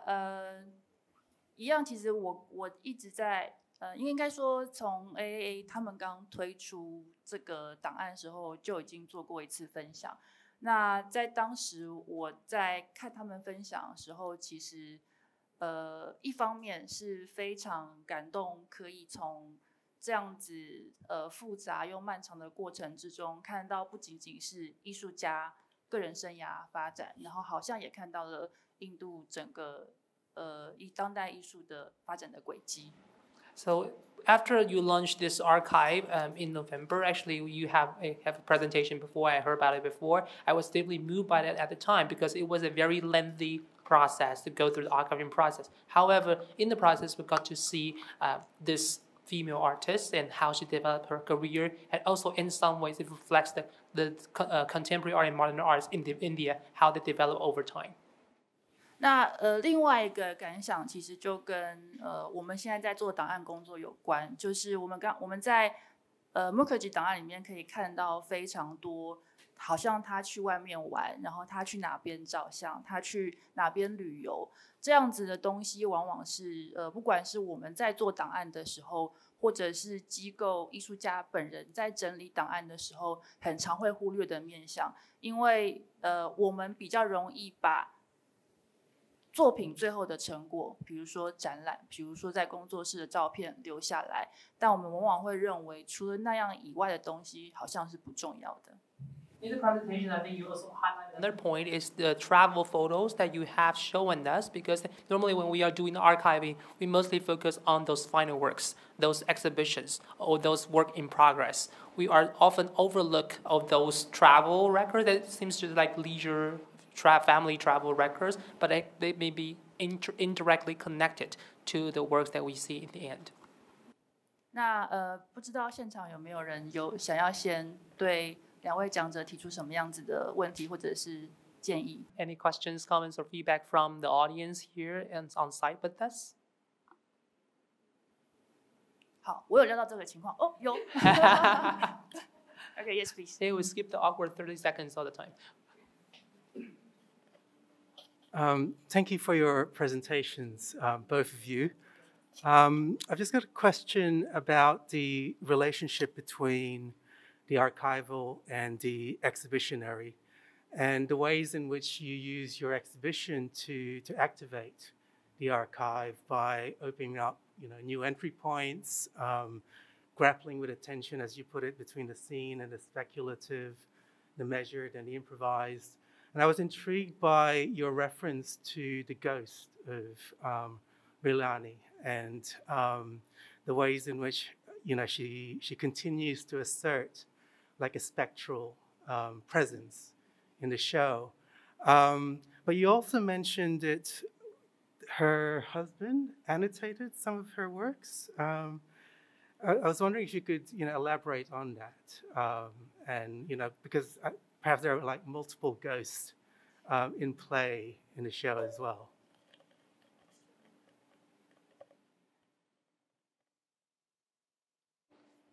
Yeah, thank you. Thank you for that question. Mrinalini was kind of well exhibited during her lifetime, but there was a big retrospective exhibition that happened after her passing. That was the first time when all of us had a chance to kind of look at her artwork. This was the first time when we did this exhibition that the archive was brought into the public domain, some of the parts of her archive. But what we see, and in the exhibition also you see, and in the presentation, like we were looking at, because she worked with such monumental scale, there were many people involved in the process. So not just Ranjit Singh, who was her then husband, who helped her a lot in her process. So right from kind of accessing the materials, the hemp, visiting markets with her, selecting the material, bringing the material, shipment, photo documentations. For many years, he photo documented her work on her instructions. But she also worked with multiple professional photographers or photographer friends from the art field in the 70s, 80s, and 90s. And some of them also appear in the archive. But what also is interesting to see is that one image that Samira showed of the tree, where her assistants and other artist friends are helping her to kind of install, experiment with the installation. So there are many friends also involved in the process who also keep appearing in the. So as you said, there are multiple ghosts or specters that you can actually see, and it is also about the kind of innovative solutions that she was looking for. So for instance, when she was working in fiber, you would find these friends helping her because of its monumental scale. When she started working in ceramic, she wasn't trained in ceramic. So she kind of relied on her assistants or artist friends, ceramic artists, for technical support. So when she started experimenting with ceramic in Delhi, she primarily worked with other ceramic artists and studios. Even when she traveled to EKWC, I'm sorry.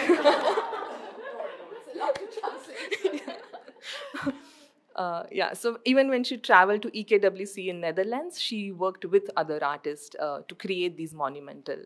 sculptures. Yeah.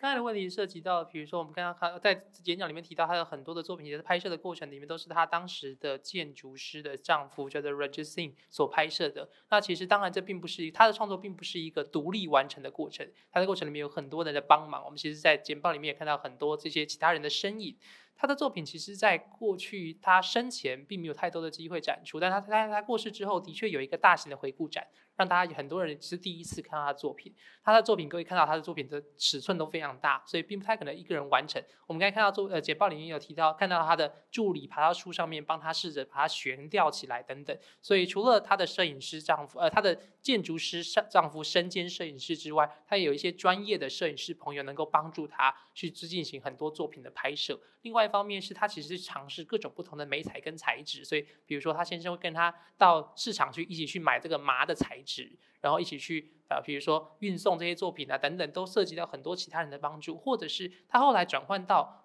雕塑的时候，或这个陶瓷的时候，陶瓷并不是他过去学过的东西，所以他也非常仰赖比如说他的助理或者他的专业的陶瓷创作艺术家的朋友的协助等等。他后来到了荷兰这个欧洲的陶瓷艺术中心的时候，也同样运用了很多当地人的支持跟帮忙跟技术上的协助，所以这个过程里面他的确并不是一个人完成这些作品，旁边有很多不论是旁观者也好参与者也好，在旁边一起建构出各位看到最后这些非常巨大巨型的作品。 Because there's definitely sort of another ghost in the machine. But what was interesting for us was also that Ranjit Singh was an architect, and the knowledge system of an architect, in a sense, combined with this knowledge system that we were trying to access, perhaps an embodied knowledge system of Mrinalini MUKHERJEE's, and that she was also able to tap into his ability to make these precise drawings and precise measurements to sort of match her vision. So that meeting of knowledge systems in the archive was very interesting to us. 另外一方面是，其实各位刚才有提到他的过去这个建筑师丈夫是建筑师，所以他的建筑师有他们自己的知识系统跟思维系统，再加上艺术家的思维系统建构出来之后，结合出来之后，充分运用，能够呈现出这些非常精细的丈量跟结果。An anecdote, actually it's a bit tragic, is that we were expecting Ranjit Singh to come and visit our exhibition. He was living in Germany and he actually passed away just a few days before we opened. And so in a lot of the conversations that we were having as part of the exhibition, he was evoked, and also sort of the labor that he put in into his partner's practice. 这个 Rajat Singh 就是这位他的建筑师丈夫能够亲自到展场来，可是很可惜是在开展前几天的时候，目前他后来是住在德国，他就过世了，所以没有机会亲自到展场来看看。不过他过程里面的确跟我们有很多的讨论之后，有一些不同的这些内容，其实有部分是他所填充跟填补进去的。那刚才呢，或许是有提到说，这批的文件，其实过去并没有机会出现在大众眼前，也是透过这个展览之后，才有机会让大众看到这些文件记录。您好，我是一个数位工作者，我就是在数位环境里面工作的。那我想要请问，就是在2023 AI 就是势必是一个非常爆发的时代。那想要请问说 ，AI 对于在艺术档案数位化的过程中，带给他们的机会点和威胁各会是什么？ For example, artificial intelligence, how that may create opportunities or challenges for use in the archiving process.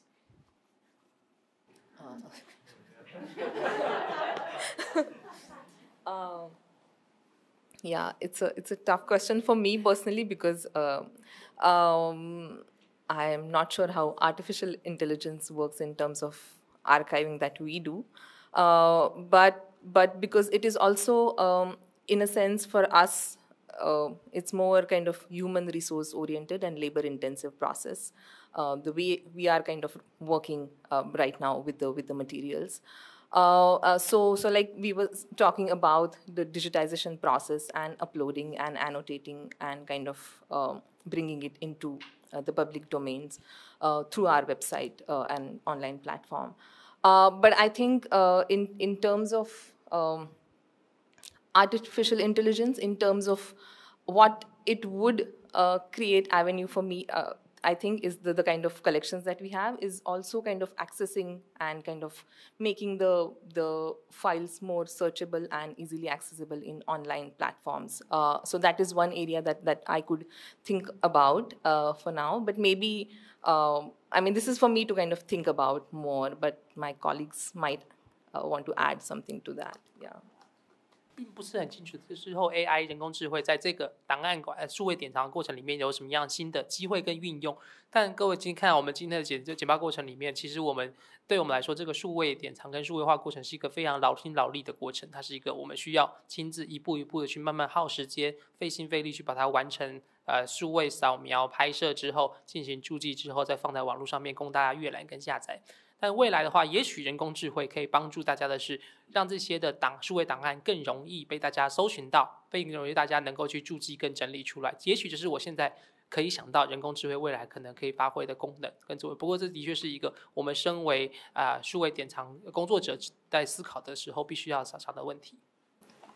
I mean, it's an interesting conundrum that's sort of been, or question that has been thrown up. I guess for me, it would mean what would the role be of the speculative if artificial intelligence comes in? As you notice, so much of at least what came up in our exhibition was sort of speculative questions that we were asking. And if there's a way that would sort of move away in the process of that. But actually, I also want to sort of maybe ask if our head of research, John Tain, wants to respond to that. 我想到的是，比如说我们在进行，我们各位看到这次展览里面，其实有很多的问题都是我们在整理过程里面开始去推敲、推测，进而去思考整理出来的过程。所以我不知道人工智慧进来之后，也许这样的推敲过程会因此被拿掉，或者是有新的机会等等。那也许可以请我们的研究主管 John 跟我们回应一下，他认为人工智慧会有什么样的影响。I think the digital archiving is a whole kind of other kettle of fish than maybe what we've been talking about, which is digitizing of physical archives. And so in some ways, it's a much more kind of conventional or traditional understanding of archiving.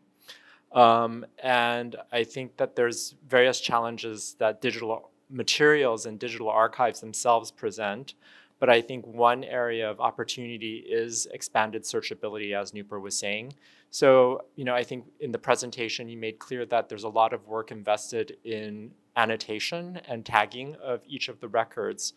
And one of the things that AI does enable is, for instance, visual recognition. So that, for instance, I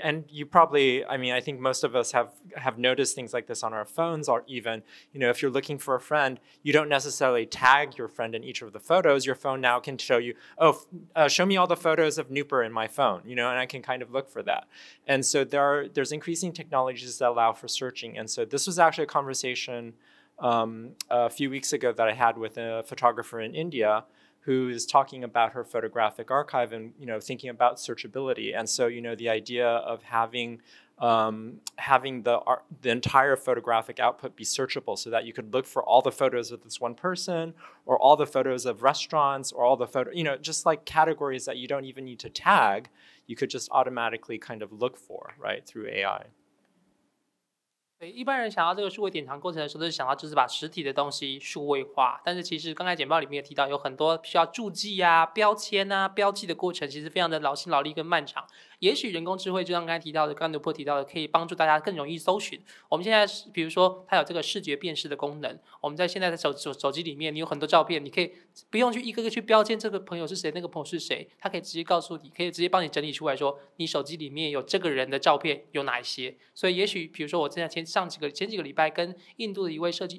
影师朋友在讨论的时候，他的摄影的典藏，他的摄影资料库里面，也许透过人工智慧的方式，就可以更容易整理出，比如说所有跟餐厅有关的照片，或者所有跟这个人有关的照片，这些也许未来就不需要一一的去标记，透过人工智慧就可以直接辨识出来。好，我们现在有一个线上的提问，然后这个问题大概可以分成两个层面，那一个是说，档案是否在某种层面上可以说是艺术作品的辅助补充跟说明？那在这个过程中，档案是否会有所谓过度诠释、主观判断的问题？那另外一个方面就是在展示跟选取档案的过程之中，是不是会面对到这样子的问题？然后又怎么思考这些面向？ So this is a question from online viewers. He or she asks about maybe this digital archive can become a supplement to the artworks themselves, as a tools to understand the works themselves. But at the same time, so there's always like subject evaluations, subject decisions, judgments on this. So when you are selecting them, archiving them, exhibit them, what kind of subjective process do you go through, and are you aware and concerned about these subjective process when you are trying to present them in a limited space with a limited amount, for example? These materials, when we are presenting online in our collections, is it about selection process? 他应该是在问说，就是档案在被理解的过程之中，它是否会有被过度诠释或是主观的面向出现？然后这样子的问题，当它变成展览的时候，又如何处理？ He's asking about the subjective interpretations about these materials, and also how do you deal with these subjectivities when you are presented in an exhibition? So, when we, one thing is about, as when we are working as researchers, so there is institutional mandate and the content priorities and certain frameworks that we work with. And within that, we are also kind of making selections, and kind of these are the frameworks that we work with. But as researchers also, there are certain interest areas, and also depending on which region, which part of Asia that we are working in. So for instance, when we are working in South Asia, our focus is on certain time period, which is kind of understudied area of study in the discipline of art history. But we are also kind of looking at certain artists, certain, for instance, the previous projects that we did were looking at art educators from Faculty of Fine Arts in Baroda, and we were interested in what role these artists and art educators played in kind of development of that particular art school. 在不同的机构里面，机构他们有自己的标准，他们有自己刚才提到这个内容的优先的选项跟取向。那当然的话，我们在不同的地区也会有一些不同的优先取向跟优先的重点所在。比如说在南亚地区的话，我们会选择的是特定的时间区块，这个区块是在艺术史内容当中过去比较少书写或者是比较少发展的内容，我们会着重在这个区块。我们会针对不同的艺术家，比如说在这个计划之前，我们前一个计划呢，主要着重的是一位在 Baroda 这个地区的艺术教育工作者。我们就在思考的是，我们感兴趣就是到底这个艺术教育工作者在影响比如说课纲或者艺术发展的时候扮演了什么样的角色。当然每个研究员自己也有自己的兴趣所在。When we worked on Mrinalini MUKHERJEE archive, one of the things that we realized as I said, she was well exhibited, and there were also catalogs, publications in recent times, but we were not privy to the archival materials, and which also kind of, once we digitized and we started looking at the material, we also realized that it changed our understanding of her art practice, because previously she was kind of understood as more kind of intuitive, having intuitive methods and processes. And for instance, the travel images, which we are now kind of thinking about looking at as part of our artistic research, were kind of brought into the light in recent times. So these are kind of, so the way we select material is also how we can rewrite certain histories of art in the region. 那这一次是 MUKHERJEE 的档案库里面，其实我们在他的作品，当然后来其实有机会展出，有比较多机会展出，然后有一些出版品去论述了他的作品。但是透过这次的这个档案库的整理之后，让我们对他的作品有不同的认识。比如会看到这些的旅行的照片，或者这些不同的旅行的记录等等，其实都会影响到我们对如何去看待他的作品。另外一方面是我们过去去理解他的作品的时候，认为他是一个用直觉式的创作方式去呈现的。但其实透过这个档案资料库资料库之后，就可以知道它其实除了所谓的直觉之外，还有其他不同的层面都涉及在其中。所以这些都是我们希望能够让透过这个档案库之后，让这些东西能够在大家看到之后，有对于这些艺术史跟艺术作品有不一样理解的机会。The other aspect that was not well known was Mrinalini's association with different independent art spaces and governmental art institutions before this archive was digitized. So this archive and the kind of way we selected materials was also to highlight those different aspects of her art practice and art career. 比如说，我们也希望透过这个数位典藏之后，去凸显出大家过去对他不为人知的一面。例如说，他过去跟独立艺术空间还有官方艺术机构之间的关系，都是大家过去不为人知的。我们希望透过数位典藏的方式，让它这个关系能够浮现出来。And more subjective interpretations came into play when we worked on the exhibition. Like Samira spoke about how we noticed different patterns in her travel documentation, the arches, the tendrils. So maybe Samira can also speak about those different aspects. 当然，在制作展览的时候，会有更多主观诠释的层面，比如说刚才提到这个拱形的作品跟拱形的照片，后来怎么连接在一起。所以，也许 Samira 可以说明一下，在展览的时候，我们如何进行主观诠释。I think Noopur covered it, but just to add, one of the things that we did is we wrote our curatorial note sort of in first person. We were a bit wary about that if that's kind of indulgent, but we did that, and we wanted to see if we could position and put some of our questions out in the exhibition, and through conversations with viewers be able to at least address some of them. 所以我们其实当时在考虑到底要怎么样去呈现这个展览，最后决定用第一人称的方式去呈现这个展览。在过程里面，在展览里面也能够去呈现出我们在过程里面认知到的问题或意识到的一些想法，然后透过这个展览的方式，也许能够产生对话，进而去找出一些不同的理解方式。你好，我是文化部文化交流司的同仁，这样声音听得见吗？我主要有2个问题。那第一个问题是，我这2个问题比较针对是档案在处理的过程中技术面的问题，比较不一定是针对这个艺术家的事情。第一个问题是说，在有时候当我们面对一堆就是还没有经过整理的资料的时候，在这个设定怎么分类的方式，当然就是我们刚刚还有看到很多就是有像一个树状网络的东西，那可能，但是我只是想知道，在整理的过程中，这个分类的方式是渐渐形成的吗？还是我必须先有一个整个完整的看过之后，我才能够形成我分类标准？例如说，我有时候在整理的过程中，我会渐渐发现这个分类的方式可能原本不是我想要的。那有没有可能会在这种情境下，必须要推翻自己原本的分类方式？那就增加了更多的额外的工作。那第2个问题是，就是在整理那个资料的时候，有时候不会面临到一些零星的，或是难以纳入分类，或是他可能还缺乏背景资讯，但是可能研究人员他判断他是有一个收录的价值的时候，那这种情况下会怎么样去处理呢？谢谢。So this lady is from Ministry of Culture. She has 2 technical aspects of digital archiving that may not be related to MUKHERJEE in per se. We see that you are facing with like a huge amount of seemingly unorganized materials. Then you have to put into different categories. You have a tree structure, as I mentioned before. You need to have the tree structure finish before you start putting them into categories, or these 3 structures emerge as we go. Or are there any cases that you may realize in the middle that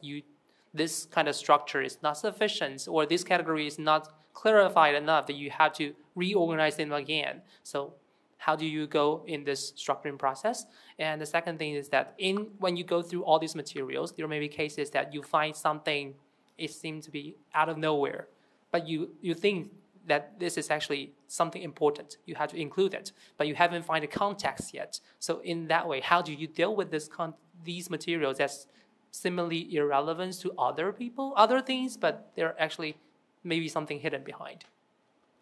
Yeah, thank you. Thank you for that question. So regarding the tree structure, when we start scoping the project, when we start looking at the material for the first time, we start noticing certain important aspects. So the researcher, whoever is working on that, they have a sense of what kind of different or kind of materials that are there in the archive.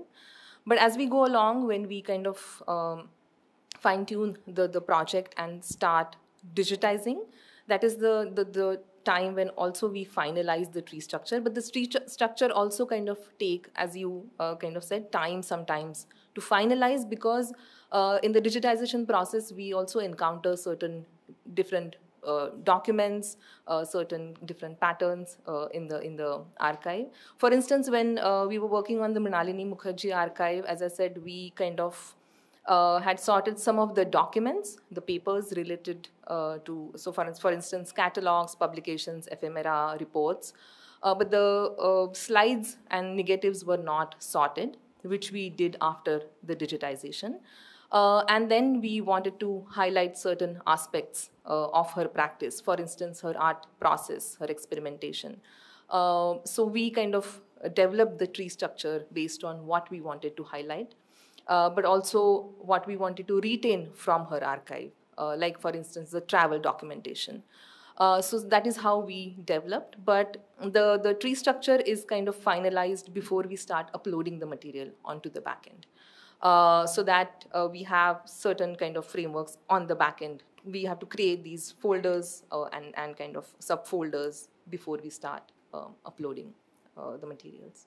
好，第一个是跟树状结构有关系的。那这些研究人员他们在第一次看过这些素材的时候，大致会有一个图像跟概念，是大概会有哪些粗略的结构跟粗略的类别。比如说，这个是他们的创作过程，那这个是他的旅游图片，这些的大致的一个过程。当然，这个树状结构会随着他们在整理过程里面慢慢的建构出来。那当然，在建构过程里面，他们也会特定的去挑选某一些主题，是因为他们希望凸显这个主题。例如说，他们想要凸显他的创作过程、他的实验过程，或者他想要凸显他在旅游过程以及这些研究到底对他作品有什么影响，所以他们会特别在树状结构里面去凸显这些新的类别跟不同的档案夹。但这个结构呢，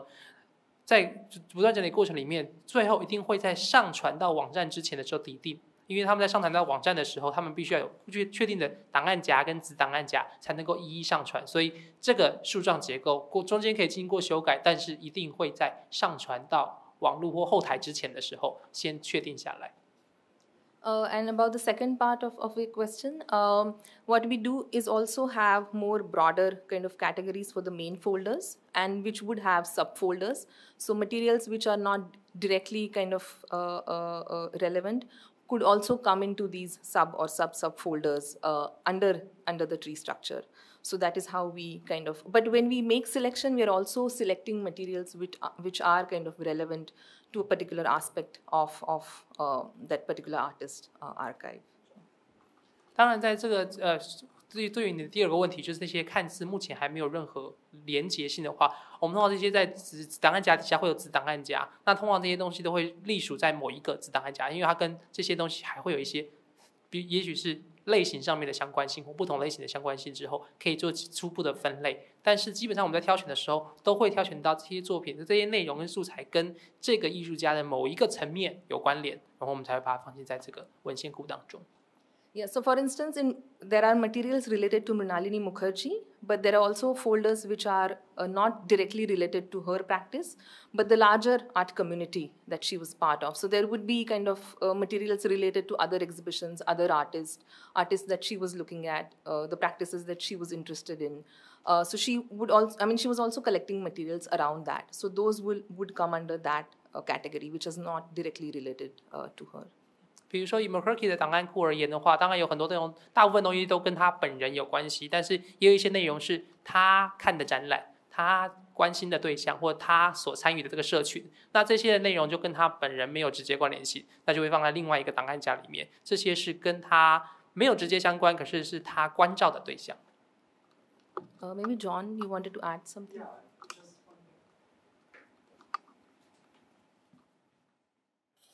Just one thing, kind of building on your question in relation to the earlier question about digital AI and digital archiving, which is that I think, there's a lot that's been made about, new forms of archives that have come up through social media and through even just, like email, like our Gmail or whatever, right? And one of the things, this is a very kind of interesting example of a difference between digital forms of archive, newer forms of archives, and more traditional forms of archives, which is that I think, even though we call something like Instagram an archive, or we call, like Facebook, or whatever, posts as a kind of a form of an archive. In fact, it's not really, we don't organize it, right? It's organized according to date, but it's not really arranged in any particular way. And you have to search for it, according to certain things, right? Whereas something like Mrinalini Mukherjee and more traditionally organized archives allow for a communication of a certain kind of discovery that only comes about through the organization of the archive. So an archive is not just about things, or about documents. It's about a certain way of organizing the documents that allows for forms of understanding of the documents to be communicated. 所以在这个过程里面，其实现在我们会思考的是所谓的不同的档案库，它们意涵的。有些人认为说，脸书就是档案库的一种，或者是你个人使用的 Gmail 也是档案库的一种 ，Instagram 也是档案库的一种。但是这种所谓新形态的档案库跟传统形态，我们今天看到 MUKHERJEE 这种档案库的差别是在于，这个 MUKHERJEE 的档案库里面，跟一般的看到这些社群媒体的档案库，社群媒体它基本就是照日期分类。然后基本上，如果没有进行特别的规划跟安排的话，你还要去特别的搜寻，才有可能找到你认为相关的内容。但是这个档案库里面，它已经经过分门别类之后，去呈现排列组合之后，呈现出某种关系，让各位可以看到，在这个关系之下，这些物件或这些文件档案之间彼此的关联性，或跟这个艺术家之间有什么互相的依存性等等。所以它并不只是一个物件的集中地点而已，它也并不只是档案的存放地点而已，还有很多分门别类，还有很多排列组合需要去整理的过程。好，线上还有一个我觉得也是蛮有趣的问题，然后我分2部分，可能传达会比较清楚一点。他是先讲说资料的完整性跟资料建构作为艺术史建构与筛选的过程，会引导或影响艺术史书写或策展的方向。前面就是一个So this is another interesting questions from online viewers. The first part of the statement says that the archiving process on all these materials will influence how the art history is written and understood. 然后，所以他好奇的是，在这样子的过程之中，会不会担心档案的缺失会影响研究的方向？然后以及就是从我们刚刚看到那2柜里面拿出来的东西，是不是就是所有数位化资料的全部了？还是说有没有从其他地方拿来的东西，然后但是关于Mukherjee的资料也会使用吗？ So in the process, for example, you're doing the researches, you rely on those archives. Are you worried that are there any cases that the missings or the inadequacy of these archives will influence your research directions? And the second question is that this time we see the archive. Are those archives all come from those 2 cupboards, or are there any other things that you get from other parts that is related to Mukherjee but are not from the foundation? Yeah, thank you for that question. So, in every archive, no archive is in that sense complete. There is always kind of something that is missing. And when we talk about Mrinalini Mukherjee's archive, there are absences, of course. There are also kind of inadequacies in the archive. But what also, we see is that it is the material that is, the way we work with is also we work with personal collections, personal archives. So documents which are in personal collection, because it is also kind of easier to have access to these archives. So this may not have documents which are not in her collection. There might be documents which are not there in her collection, which might be with some museums or galleries, so which do not become part of this particular archive. What we also realized in the digitization process is that, the digitization process project was supported by the Mrinalini Mukherjee Foundation,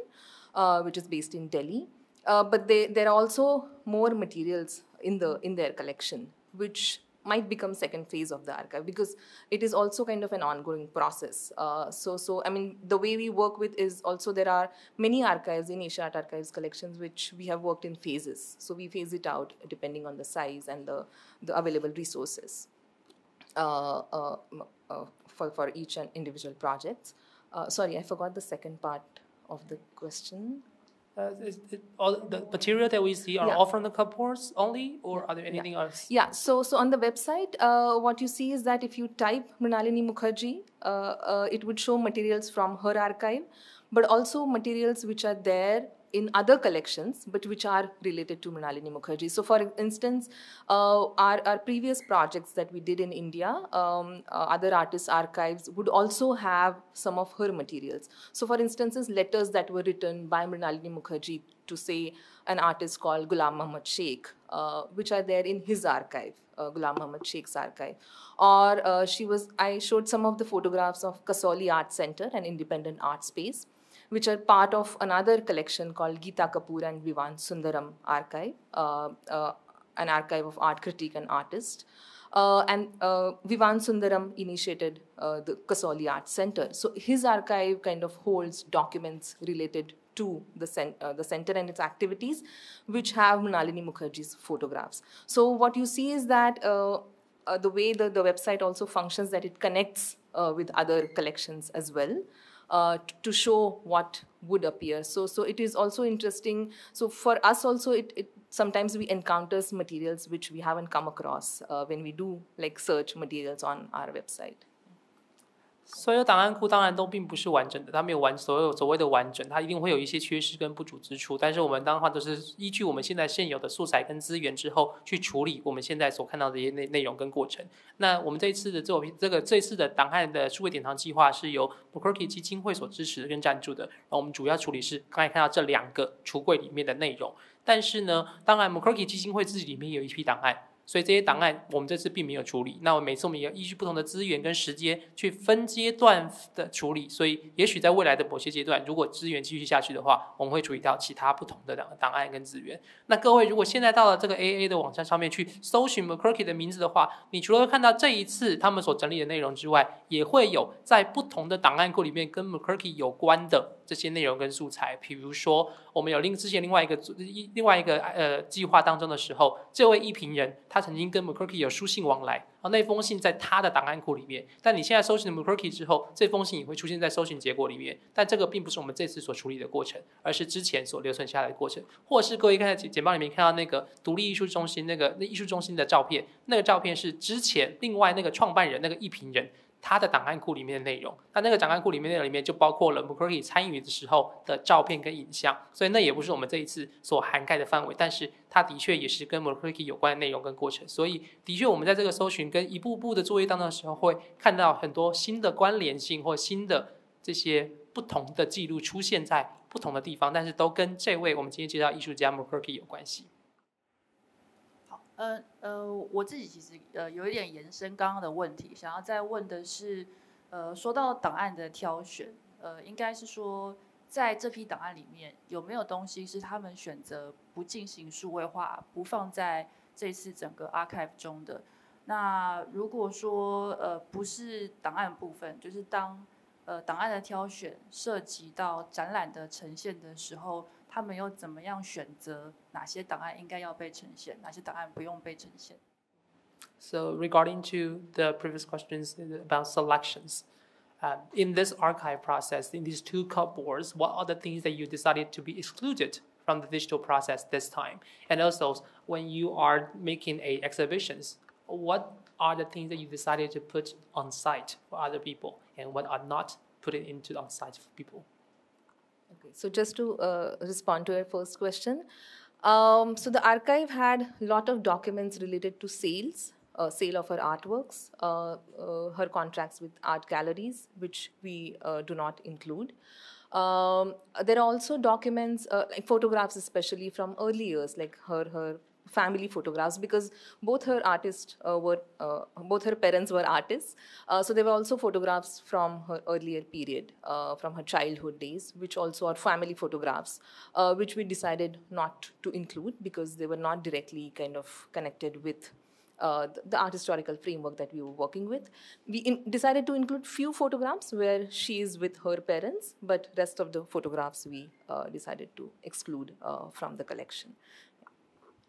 这一次呢，有一些在它的文件里面，有一些是跟画廊之间的合约啊等等这些法律文件，这些文件就没有在我们这次的数位化过程里面。那另外一方面是他的档案里面有一些是家族照片，有些是他小时候的照片啊。虽然他的父母亲都是艺术家，但有些是跟他的作品之间真的没有直接关联性，或很早年幼时的照片，我们就没有把它放在这里面。我们在这次档案里面有几张他跟父母的照片，但仅此于此。他的有一些他大部分的家族照片，我们并没有把它纳入在这次的数位化过程里面。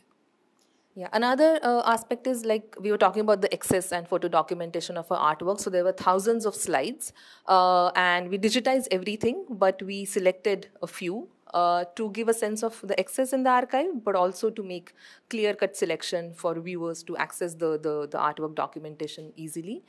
So we decided to exclude many of those repetitions that were there in the photo documentation. 那另外一方面，我们刚才提到有非常大量的幻灯片，但是很多幻灯片基本上就很多是重复的，所以我们希望在过程里面，让档案库里面可以呈现出，让大家感受到这个档案库数量之大。我们其实所有的数位化完成了，但是我们最后呈现的只有其中一小部分，那很多的重复的地方就没有再一一的重复呈现。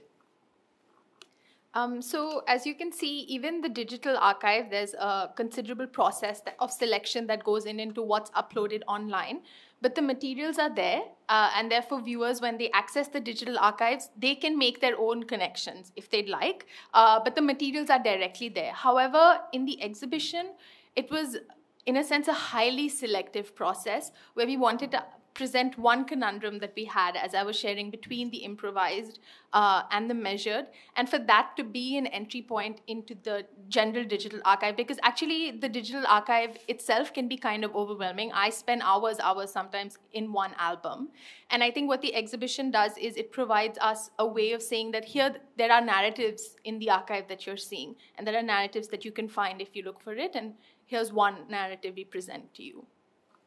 当然，数位档案库里面有很多内容，那大家在使用的时候，其实可以自己去建构出自己觉得想要能够发现出来不同的关联性存在。大家有这个自我诠释跟自我连结的自由度跟空间。到了展览的时候，因为这个空间有限，然后只能够产生的方式有限，我们自然会选择用一种更高度选择性的方式去选择出某一种呈现的叙事的观点跟角度。当然可以作为一个起点，让大家如果有兴趣的话，可以再进一步的上到数位的典藏里面去看到底有哪些其他的可能性。所以比如说我们这次就透过这样的方式之后去呈现出它的即兴跟它的有纪律的呈现方式之间的关联性跟对比，这是我们当时选择出来在展场里面现场呈现出来的一种叙事观点。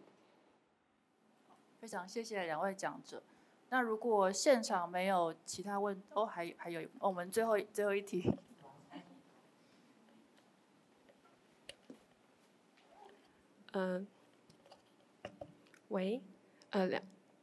大家好，我是新北市美术馆的。那我这边因为我们也在做文献相关的部分，那其实我是想问大家听得到吗？想问一下 AAA 一开始有看到有7个大议题，那想问一下这个议题主题是怎么样形成的？那是一开始就是有这个议题意识才开始去收集这些文献，还是说是依据研究员的兴趣而形成的？还是那如果依不同人员的加入，那会有不同的主题的变换可能性吗？谢谢。This lady from New Taipei City's art museums, and she's asking about the content priority. You mentioned about the content priorities. Are they formed before you start to do different projects, or what are the reasons behind all these content priorities? Also, you mentioned about individual researchers have their own interests. So when new researchers come in, do you change or modify the content priorities? So, like I mentioned in my presentation, content priorities weren't formed when Asia Art Archive began. So we started as a library and a small archive, and we eventually started working on these big digitization projects. And at some point, we realized that we had to have some kind of rationale to decide what to digitize, what not to digitize, because digitization and archiving is also a very slow process. It takes years to complete one project. So we had to prioritize and decide what we wanted to focus on. And through our previous digitization archival projects, we also kind of came up with this, the content priorities that we have right now. And like, for instance, when we were working in India, the first 4 archives that we digitized were male artists, and we realized that there were no women artists archive that we were looking at. So then women in art became an important kind of category for us to think about and look at. And that is how kind of, or when we were working in, for instance, Southeast Asia, performance art became a very important site to think about. So that is how these content priorities were also developed over the years. And as I also mentioned, we are still in the process of kind of, I mean, it's an ongoing exercise for us to think about these content priorities. So for instance, independent art initiatives is one of the areas that we are very much interested in looking at right now. We are doing some, I mean, we have done some projects from Southeast Asia, which are available online on our website. There are also independent art spaces from South Asia that are part of personal archives of artists, and then we are doing these projects in Taiwan here. So these are kind of areas which are evolving with the kind of work that we are working on. 那刚才这些内容的优先次序，其实是在随着时间的演进之后逐渐形成的。一开始的时候 ，AA 这个亚洲艺术文献库，他们其实只是他们是一个图书室，然后有一个小的资料档案库。后来开始要进行这个决定要进入到这个漫长而巨大的数位化过程的时候呢，开始慢慢有了这些不同的经验之后，去慢慢去形塑出各位看到后来这些的重点所在。比如说，为什么我会强调女性，是因为在印度，我们当时前面4个做的档案库都是男性艺术家。我们就意识到，女性在这个档案库的过程里面是缺少的，所以我们开始去重视更多的女性。那行为艺术之所以成为重点，是因为我们进入到东南亚的场域的时候，东南亚行为艺术非常的显著，非常的重要，非常的需要记录，所以我们开始去重视行为艺术等等。所以这个也是我们在过程里面，因为毕竟数位化的过程是一个非常漫长而且非常长时间的过程，它需要很多的人力跟心力，所以我们必须要去挑选哪一些战场要进入。那所以比如说我们近年来开始注意到的是独立艺术空间，所以我们在东南亚收集了很多独立艺术空间的记录，在南亚也收集了独立艺术空间的记录，现在在台湾进行独立艺术空间记录的收藏，都是因为我们在这个过程里面慢慢的去塑造出我们觉得应该要放置的重点。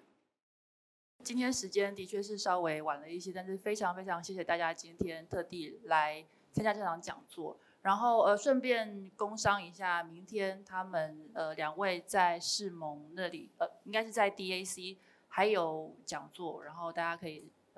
前往参加。So this is a wrap for the sessions. Thank you everyone for being here. Tomorrow there will be a DAC Digital Art Center. They will have another sessions. So if you are interested, welcome to participate tomorrow. 好，那这场讲座就到这边结束。谢谢各位观众，谢谢2位同事，也谢谢我们的口译陈嘉文。And thank you everyone for joining us. Thank you for being here with us today. Thank you so much.